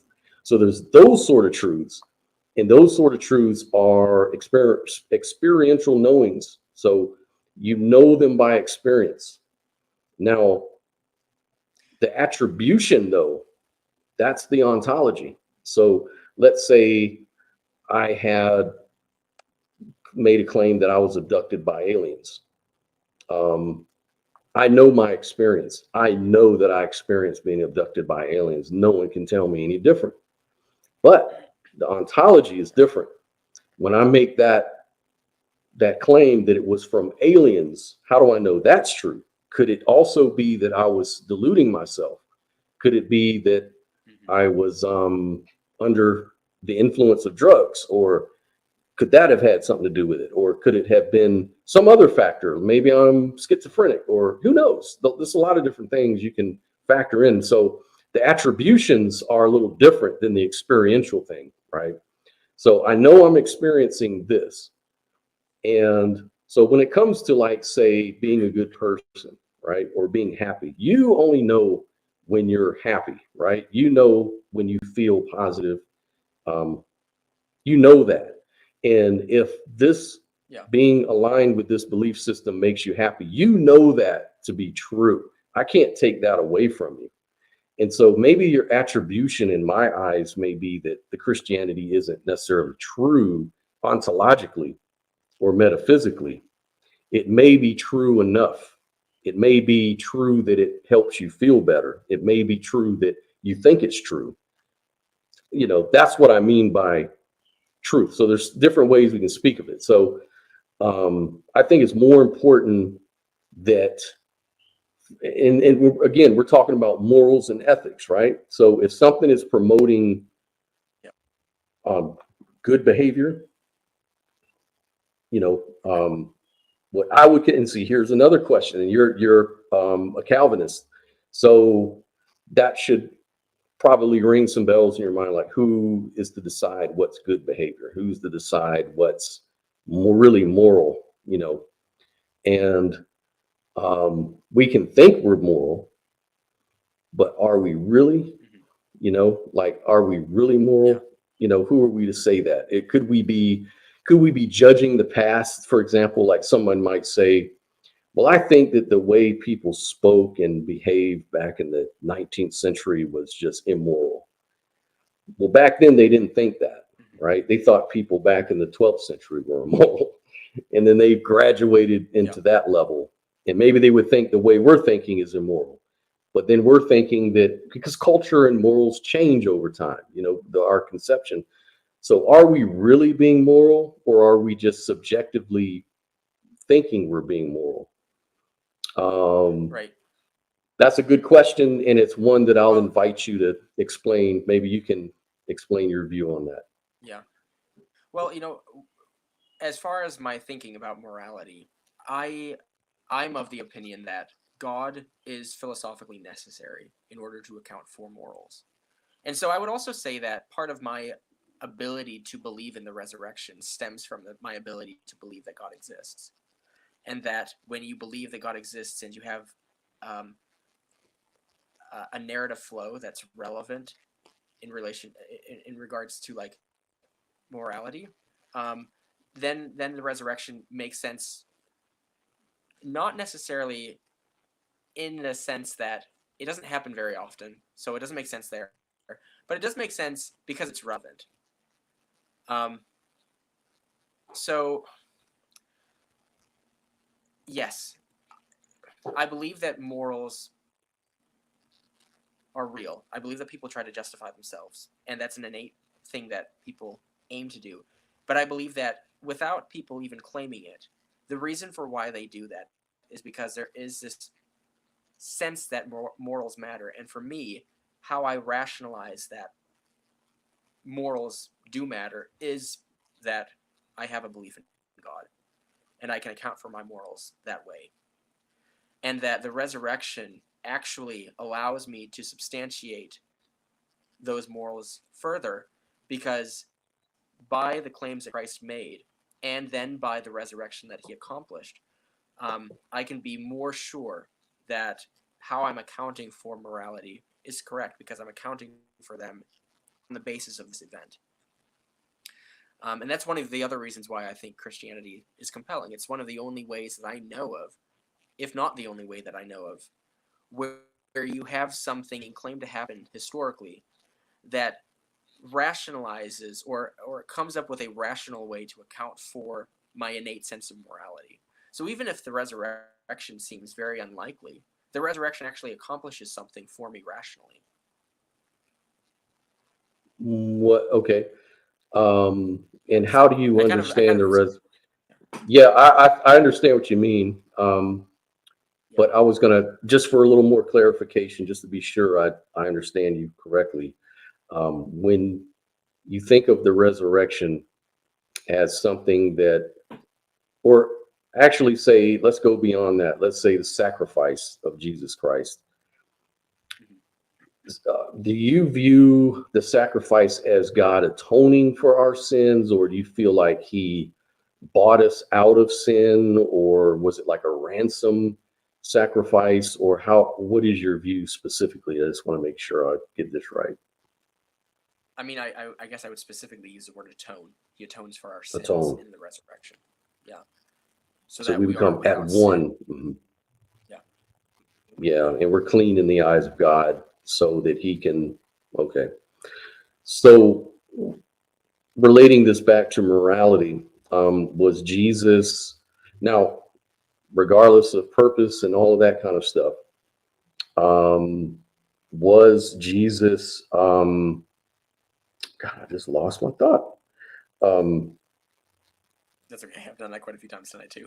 Wow, I was just going to ask you a great question. Okay. So he dies for our sins.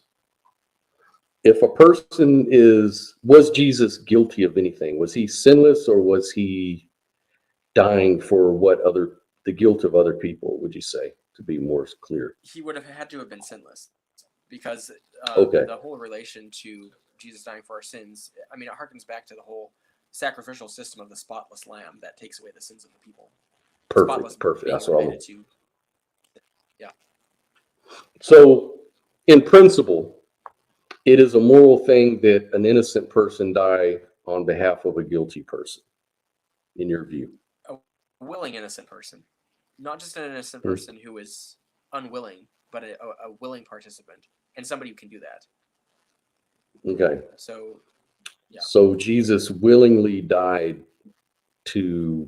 for guilty people. So let's say, if this principle is true, let's be consistent. Okay.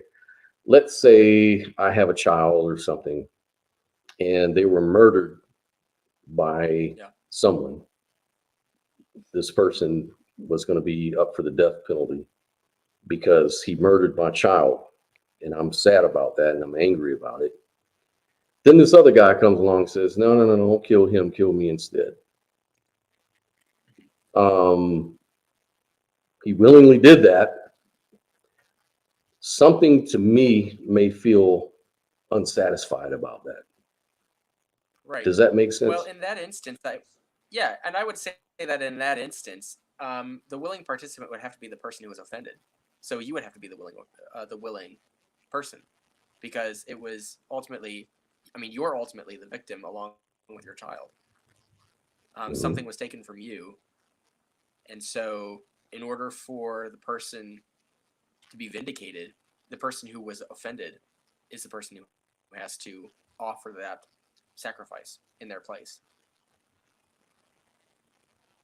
You mean the person who killed my daughter should be the one that I mean, that person should is guilty.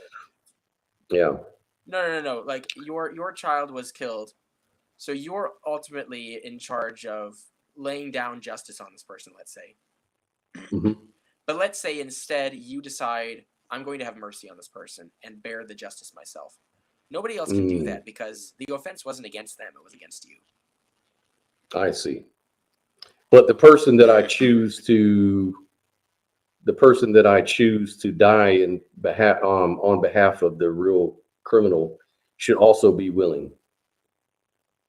Well, right? Not only should they be willing, but I think they should be you. It's not like you should just choose an arbitrary person. It should be you. But then the other question is, are you so free of guilt as well that you can actually, I mean, you are free of that specific guilt. So, yeah, I mean, it would have to be you being free of that guilt in order for that to work. Because if you're also guilty of that, then it's like, well, now we've got two criminals who are, guilty and need to be put on death row for that. So we're just locked up for a long time. Okay, so this kind of reminds me of the Trinity. So God pretty much sent himself to die for mankind is what you're getting at, right? Yeah. Okay. But in okay, well, that's a interesting take on it. I've never heard it actually put that way. Whether that makes a lot of sense, I'll have to think about that one. To me, but that's just me. I'll definitely give that a lot of thought. Point I was kind of driving at was it just seems kind of weird that in a moral sense, at least in justice, when it comes to justice, a upright, totally innocent person should die for the guilty party, and that's supposed to be justice. Now, it is merciful, but I don't know if that's justice. It seems like justice is a different thing. But then you bring up volunteer, willingness to do that. And if God's willing to kill himself, well, I'm not really sure if he's killing himself, because God, how can God be killed? Yeah. You know what I mean? So it's almost like what really matters here isn't really death. I think what matters here is that, and I hate to put it crudely, but, basically flesh has to suffer and die to atone for it, because Jesus, he was resurrected. He went on to rule at the right hand side of God for eternity. So, and he knew this was going to happen. I mean, he talked about it, right? So he knew he was going to, all this stuff was going to happen, correct? Right. Okay. So this sort of brings up the idea of death to me. I don't know if I define death that way. I mean, death of his body, yeah. So what we're saying is the death of our bodies are what counts, not necessarily death as in total annihilation. Because God can't be annihilated. He lives forever. So it's sort of that. Those are the things I'm wrestling with. Those are the questions I wrestle with on that. Right. And then, the whole thing about God, why have you forsaken me? This human aspect of Jesus on the cross, or, may this cup, part from my lips because I don't want to drink from it, and it seems like he really was in fear of his life. And it seems like there was a great deal of confusion even within his disciples, what his death actually meant. I mean, people were denying him. People didn't understand what they were expecting one thing and another thing happened, and then they had to come back and understand it differently through the resurrected Jesus, who could make sense of these things, I guess, to some extent, which is, which brings the whole credulity thing back to me. All of these things sort of raise a lot of questions more than anything else, but I'll definitely consider that. I haven't really heard it put that way. But that's interesting. Yeah. Anything else about morality or that you'd like to question or make a statement about? You said something about grounding.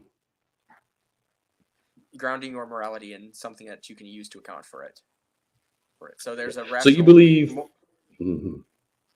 You believe morality is objective. Is it objective, absolute, or is it like subjective? What do you mean, like by the difference between absolute, objective, and like subjective? Forget absolute. I mean, okay, yeah. I don't know. Do you believe in absolute morals, though? Yeah, I do. I think that the only way that you can know for certain... Well, here's what I would say. I believe that it is just as obvious to us with our moral senses to determine that murder is as wrong as it would be right to say that 2 + 2 = 4. Yeah, by definition, because murder differently. Yeah, murder is defined as an unjustified killing. So right, yeah, but I agree with that. Yeah. But how do we account for a killing being unjustified? In other words, how do we call it murder? Mm-hmm. Yeah. Right. So or why is it immoral? Why is murder wrong? Exactly. Would be a better question. Yeah, there's a question I like to ask people who would say that they believe in objective morality but don't subscribe to any sort of belief in God. I ask them, if a person were like out in the desert with somebody else, and while they're out there, they get away with this heinous crime of torturing, murdering, or torturing, sexually violating, and murdering this person, and then they go back to society, and nobody ever knows that he did that. Did he do anything morally wrong on the basis that society couldn't know that he did that? And is the person who was the victim of his crime actually a victim, or just somebody who fell in an unfortunate situation, which was used to satisfy somebody's desire? We would call that a sick desire, but in a world in which God does not exist, when you simply have society there to tell you what's right and wrong, but you have instances where society isn't present enough to judge a person for that kind of crime, ultimately we can only conclude that that person will never pay for their crime. And so how could we rightfully say that there's any sort of objectivity to morality? There's no implication to what he did. And so unless God exists, if God exists, then what he did is going to be found out, and he's going to pay the penalty for it. So here's something you may want to look up. It's called moral realism. And so I would say the last time I looked at it, it looked like about 70 to 78% of philosophers believe in moral realism, right? And most of these philosophers being atheists or agnostics, identified as such, right? Now, what moral realism states is that morality is objective. So there's a few paths to get there besides God. God is one, but there's other paths to get there. And what I would do is, if I were you, check it out, take a look at it. There's arguments from nature that points to an objective morality. There's also the brute fact, like, killing babies for fun is always wrong in most people's minds, unless they're a psychopath. And psychopaths don't see anything wrong with anything because they just do what they do. And oddly enough, I've met Christians, come to find out they were actually certified psychopaths. They've told me that. And these people have done, they have no feeling about, the only reason they may say they won't kill somebody is because of God's law. They may say that that's the justification. But as far as them objectively knowing it, like them, everybody, when we think of objectivity, we think of outside of our minds, a thing is true, right? That's how we define objective. Well, in their mind, it doesn't make a difference. They don't even understand that part of the Bible. They really don't. I've had a conversation with a young lady who was a psychopath, and she just didn't understand that part of the Bible. Like, I don't understand some of these laws. Like, why is killing people wrong?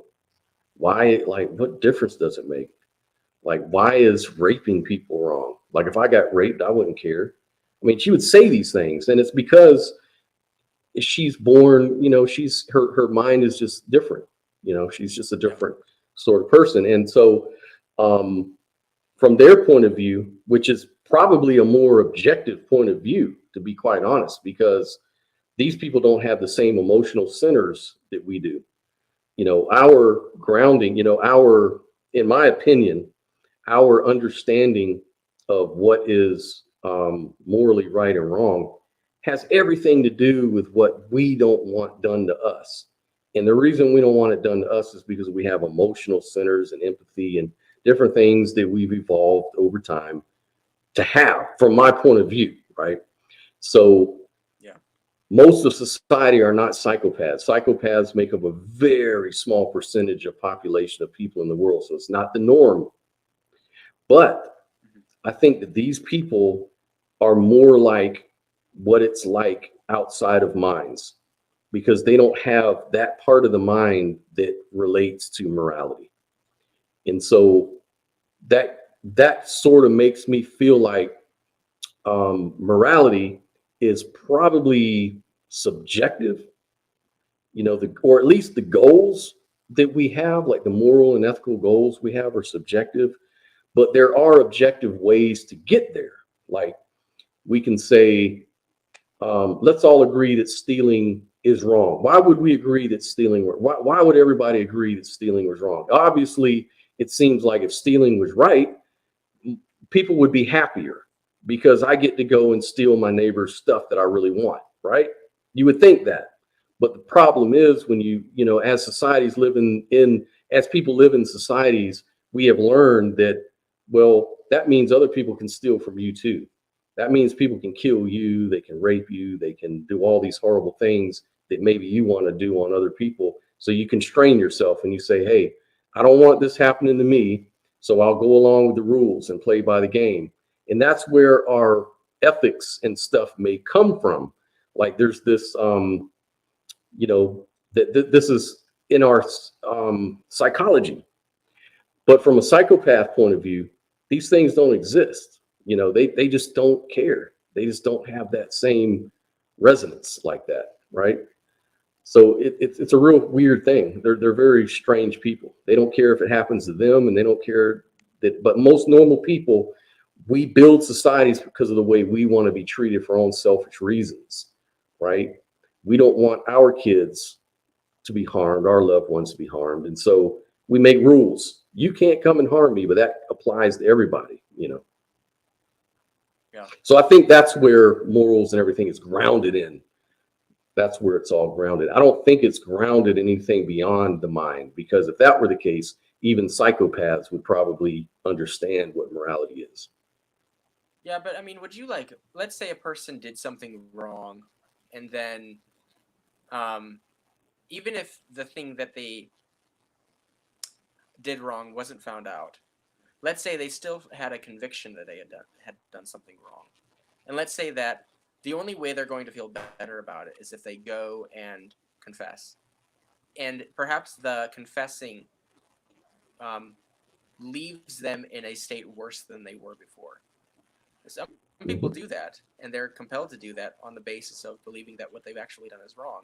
And society as a whole, I think, would actually commend people who would act that way. I think that speaks against the principle of selfishness that you're ultimately referring to, as a way in which we determine what is right and wrong. And I think too, ultimately, where your morals lie is in a principle of selfishness, which I think is contrary to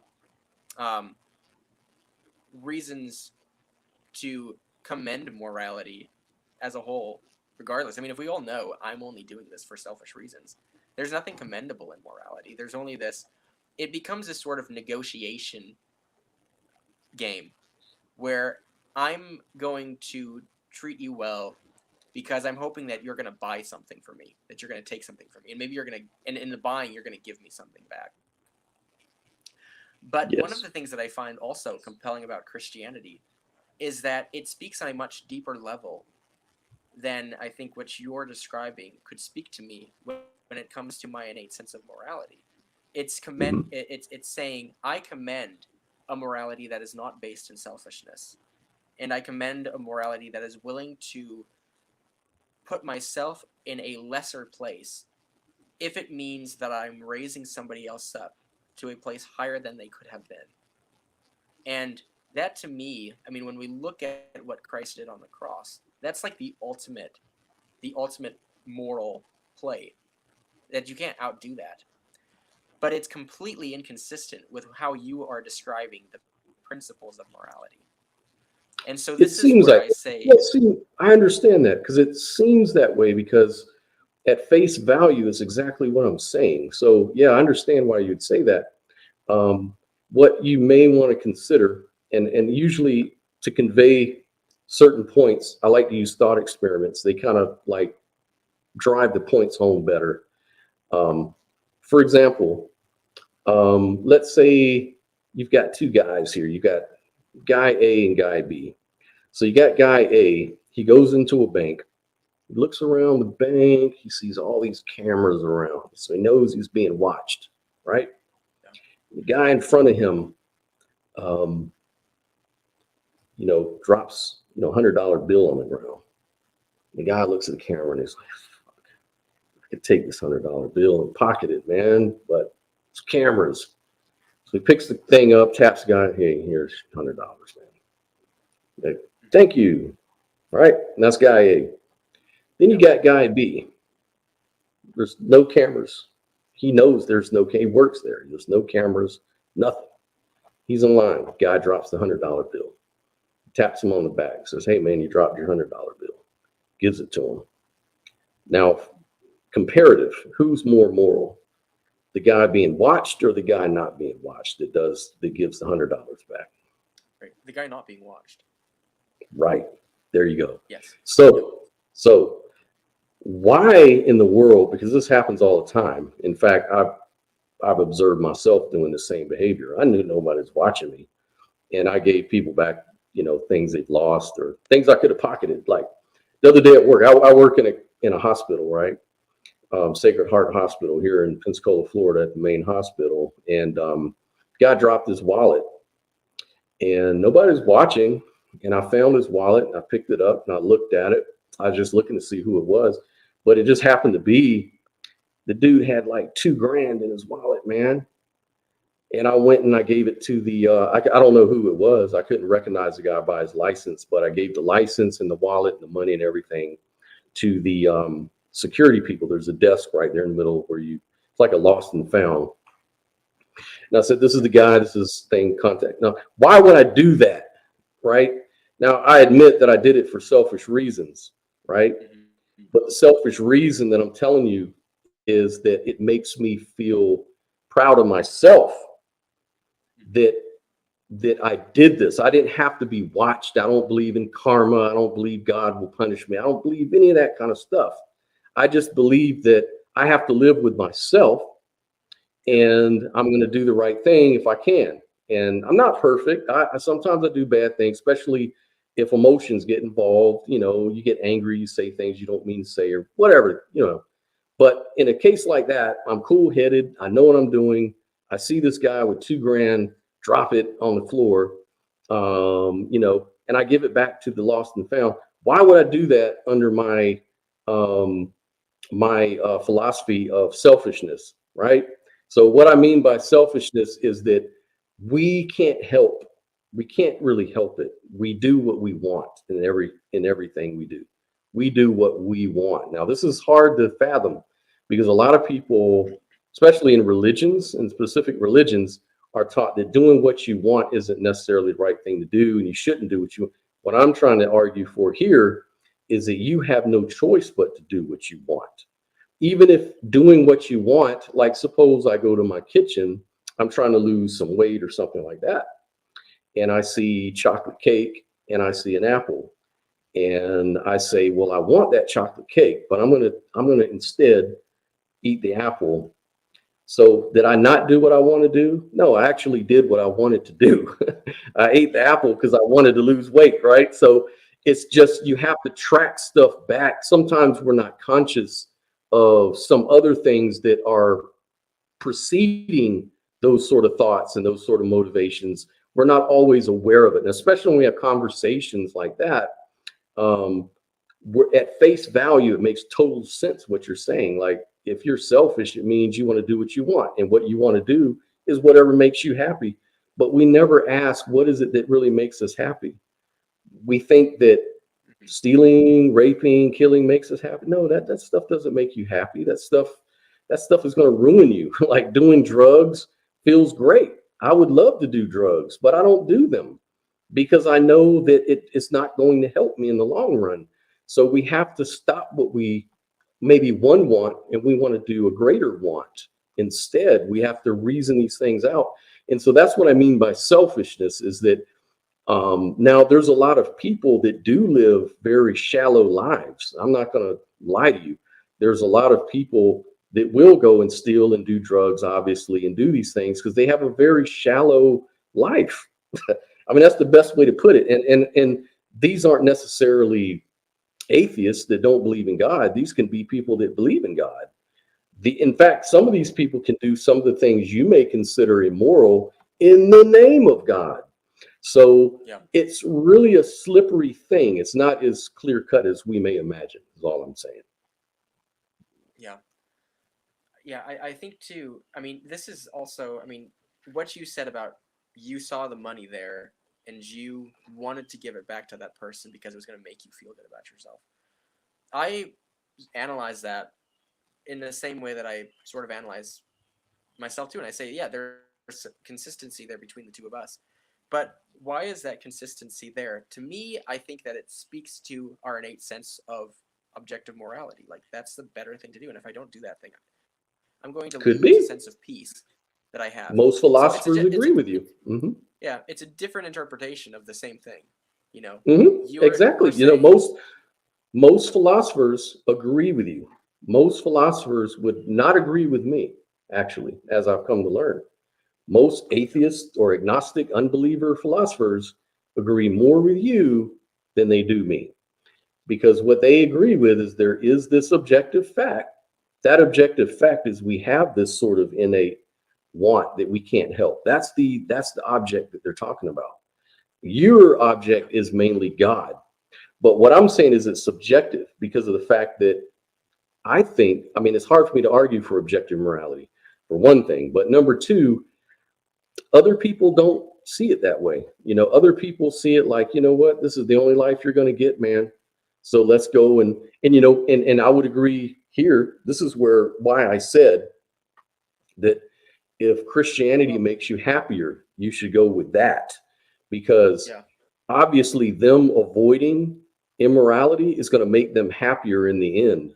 Like for me, like I think that like say things like abortion, for example, right? I think that abortion is ultimately immoral. Ultimately, it is. And I think that it should be avoided. And I think that people should, when they get married, they should stay married. That, and this is as an atheist. And I'm just saying that because yeah, objectively, you're going to be happier that way, whether you're a believer or not. Right.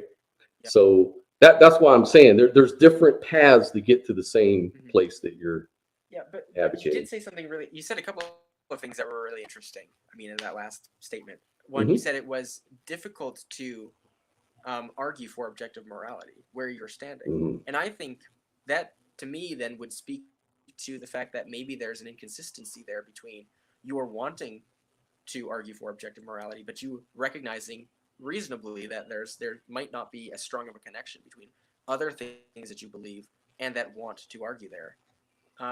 And so maybe that's an area where, you ought to continue to analyze so that you can find a rational place to stand that is consistent with arguing for objective morality.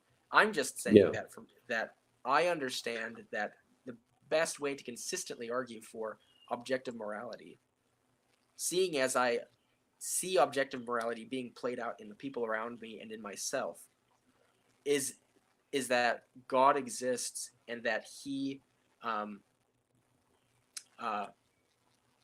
made us in His own image and gave us that sense of morality.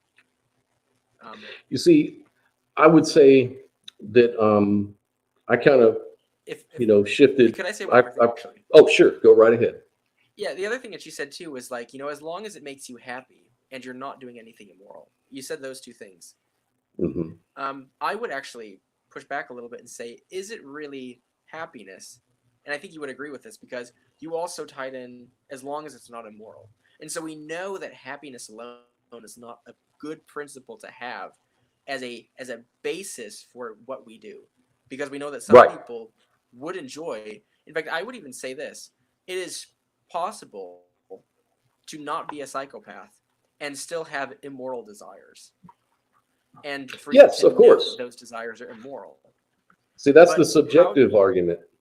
Yeah, that's the subjective argument, because that's saying that some people are going to be prone to do the wrong thing, whether they're a psychopath or not, whether they believe in God or not. They're going to want to do what they want to do. I'm just saying that being happy is one of those things that's subjective. So what makes me happy might not make the psychopath happy. The psychopath is happy to go and experiment on dead people or people that are dying. Like, this is the sixth story that this, believe it or not, she was a Christian, experimented on her grandmother when she was dying and did some awful things to her. I don't even want to repeat it, but did some awful things to her grandmother, including some scissors. So imagine what you will. I don't want to repeat it, but she thought that, and that gave her great joy. Now, and it was totally immoral. Would that give you great joy, even God or not? Would that give you joy? No, I would say I don't think so. My opinion about you is that doing something like that probably wouldn't make you happy. It'd probably make you sick, and probably would make you feel terrible about yourself, as would I. But that's obviously not the case with everybody. We've got the Taliban and everybody else we can point to for such things. And so it's subjective in that sense. So I would say that I'm a little bit of both. I see morality as a mixture of a little bit of subjective, a little bit of objective in certain situations and in certain frameworks. You can have objective sort of morality, and in other cases, not so much. Like there's people who think it's moral to push homosexuals off of buildings, right? But they also believe that they also agree with you on every other topic, right? Like marriage and, maybe abortion, or maybe all kinds of things, hosts of other things that maybe you'd agree with. And this kind of points to an objective morality that most people would see these things as bad. But not everybody sees things like abortion or throwing homosexual, people disagree with those things in their own mind because they're subject to their way of thinking and things like that. And so in that way, morality can be subjective too, though, right? So I see it as a little bit of both. And as far as grounding, because you brought up a really good point, I'll be really quick now. I'll shut the hell up. You said something about grounding, which was very important for you, where God kind of consistently gives you a way to tie it all together. And I would agree. It would make better sense to have some sort of immutable, ultimate, primary metaphysic to ground everything in, right? As I told you before, I'm a pantheist. So in my specific view, I see that this lack of, you call him Jesus, I call it, God, or, the reality of nature, the nature of reality. This is the thing that grounds it. It entails the laws of nature, morality, all the things that emerge out of itself, right? So Mhm. that's how I ground it. But anyways, I just wanted to point that out, that Yeah. there whether you agree or not doesn't matter. I'm just trying to make the point that there are, as an epistemic type of statement, there are different paths to get to the same conclusion. Yeah. Yeah. But I mean, it does lack one essential aspect that I think Christianity doesn't lack. Okay. And it's the fact that we have in the resurrection that event which accounts for that thing which we call the the it's a rationale being affirmed. So I mean, you might be able to see sort of this rational approach in pantheism to approach your morality in an objective way, and Christianity can do that too. But I would say that the difference between Christianity and pantheism is that Christianity confirms that in the Mhm. death and resurrection of Jesus Christ. Oh, no doubt, no doubt. Let me say this: the Yeah. story of Christianity definitely emphasizes that a lot better than any philosophy. I mean, obviously it's a story. It's a telling. So, and it's an illustration. It's illustrating for you. If you take this as, whether you take this as history or not, that story itself is compelling because it's an example. And in fact, when it comes to, part of pantheism is when you see, in theism, you see truth in all religions, right? You see a little bit of truth in everything. And so with pantheism, yeah, you see the teachings of Christ are great. They're the truth. It's the truth. Sai Baba, Mm-hmm. the truth. What he taught was true. What Jesus taught was true. Things you can find out now. A lot of things, maybe the way we interpret it could be more like allegory. Some people see it as historicity, and it doesn't make sense without the historicity. Some people say it isn't the historicity that matters as much as the teaching itself, what they say. It isn't whether the thing was really true. Even if Jesus didn't exist as a person, the teachings are immortal. They last forever. Those teachings continue, and they influence people, and they've changed the world, and they're more real. It's kind of like that Jordan Peterson thing, like the story of Christianity is where the truth is. That's where the meat and potatoes are, not in the superhero telling of it.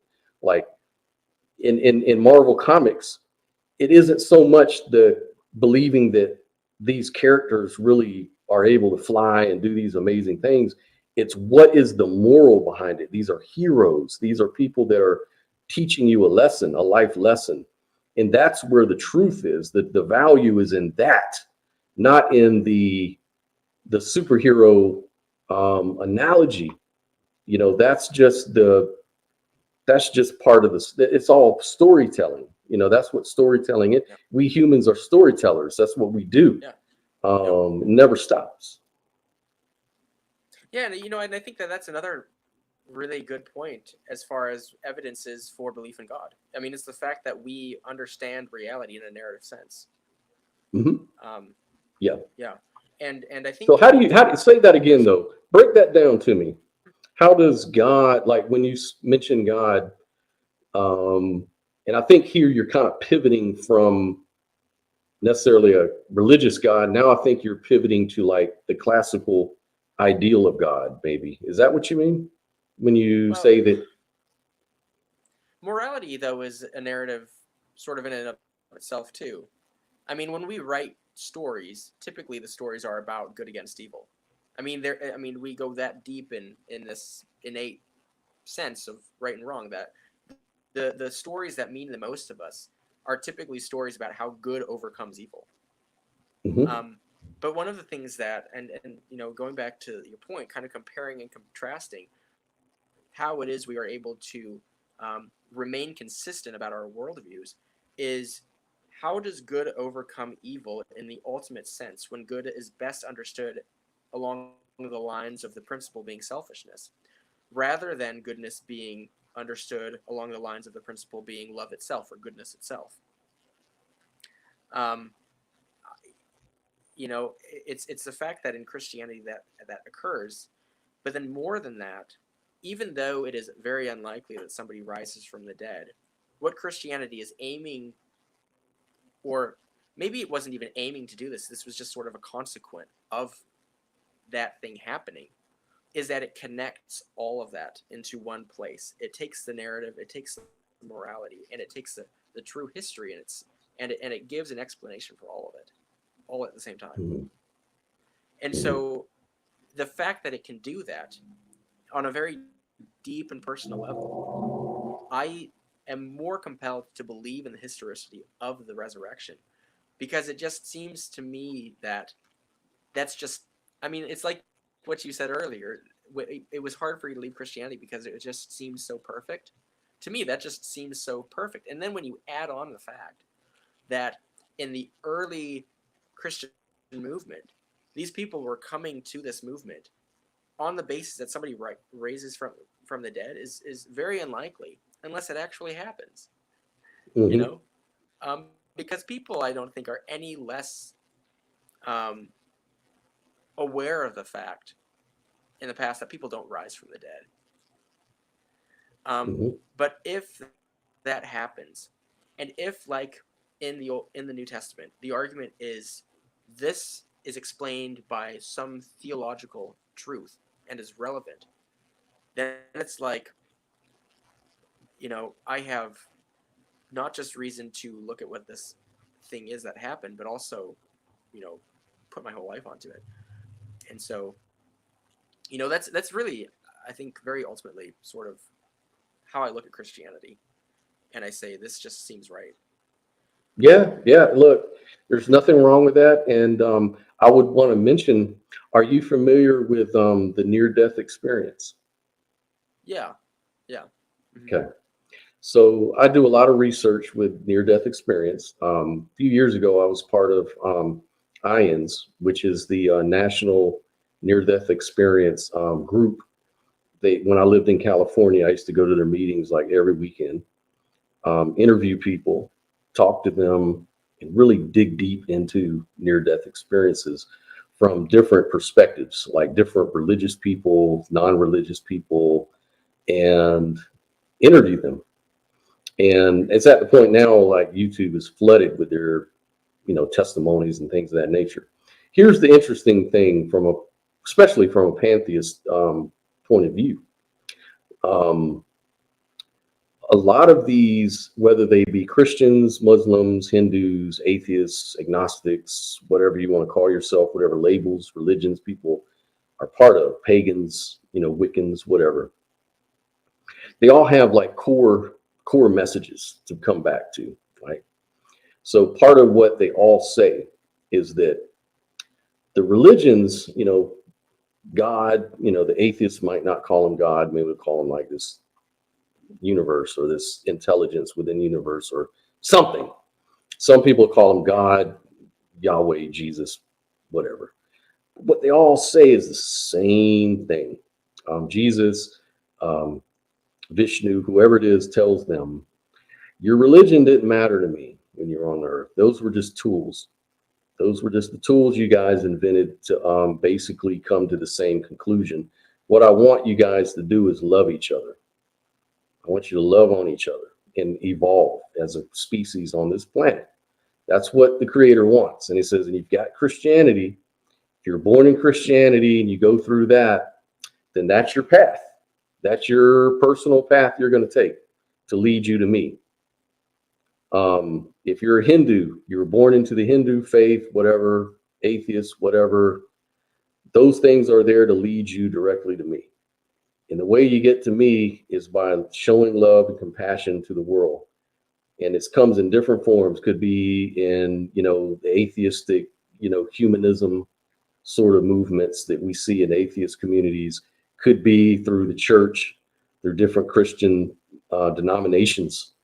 Could come from, you know, all of these different religions. Basically, God is telling all these people to come back with the same message. Look, just love on each other. It doesn't matter your religion. You know, it really doesn't matter. I don't care whether you believe in me or not. It's part of your path. You're going to get there, and you're going to get to me one way or the other. Like, it's not even up to you.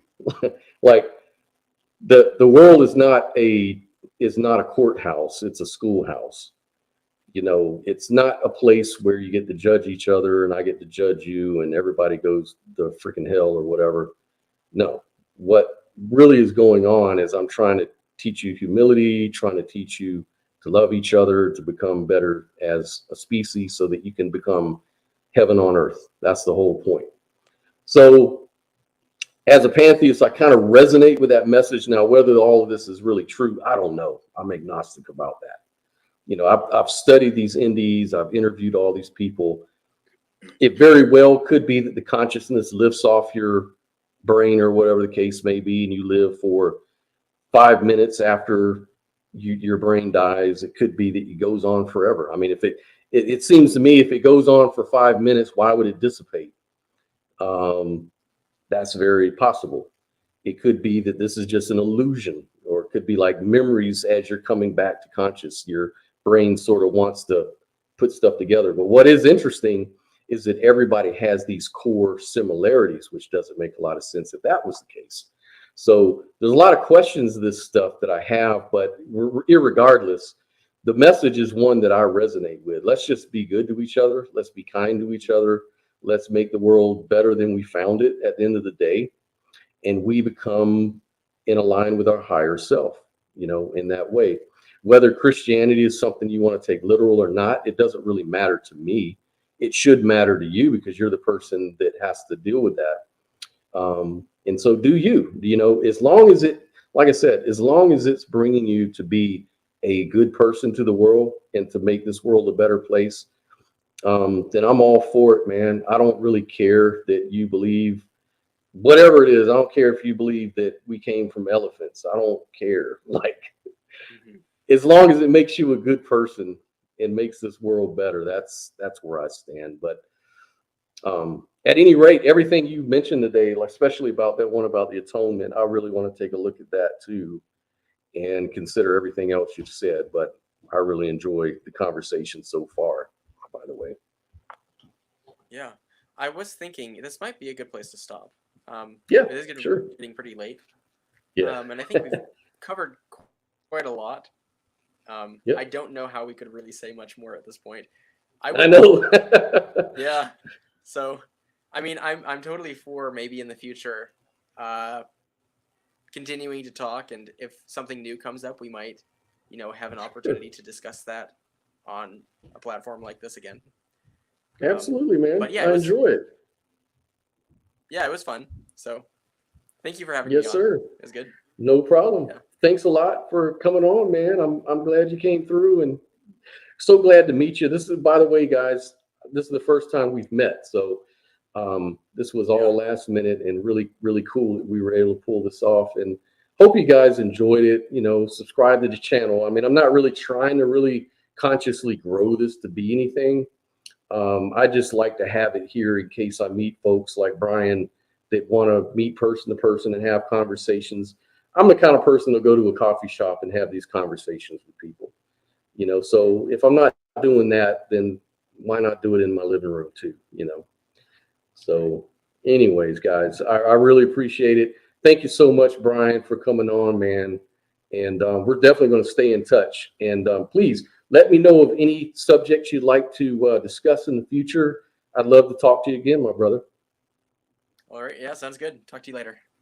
All right, my man. Bye-bye.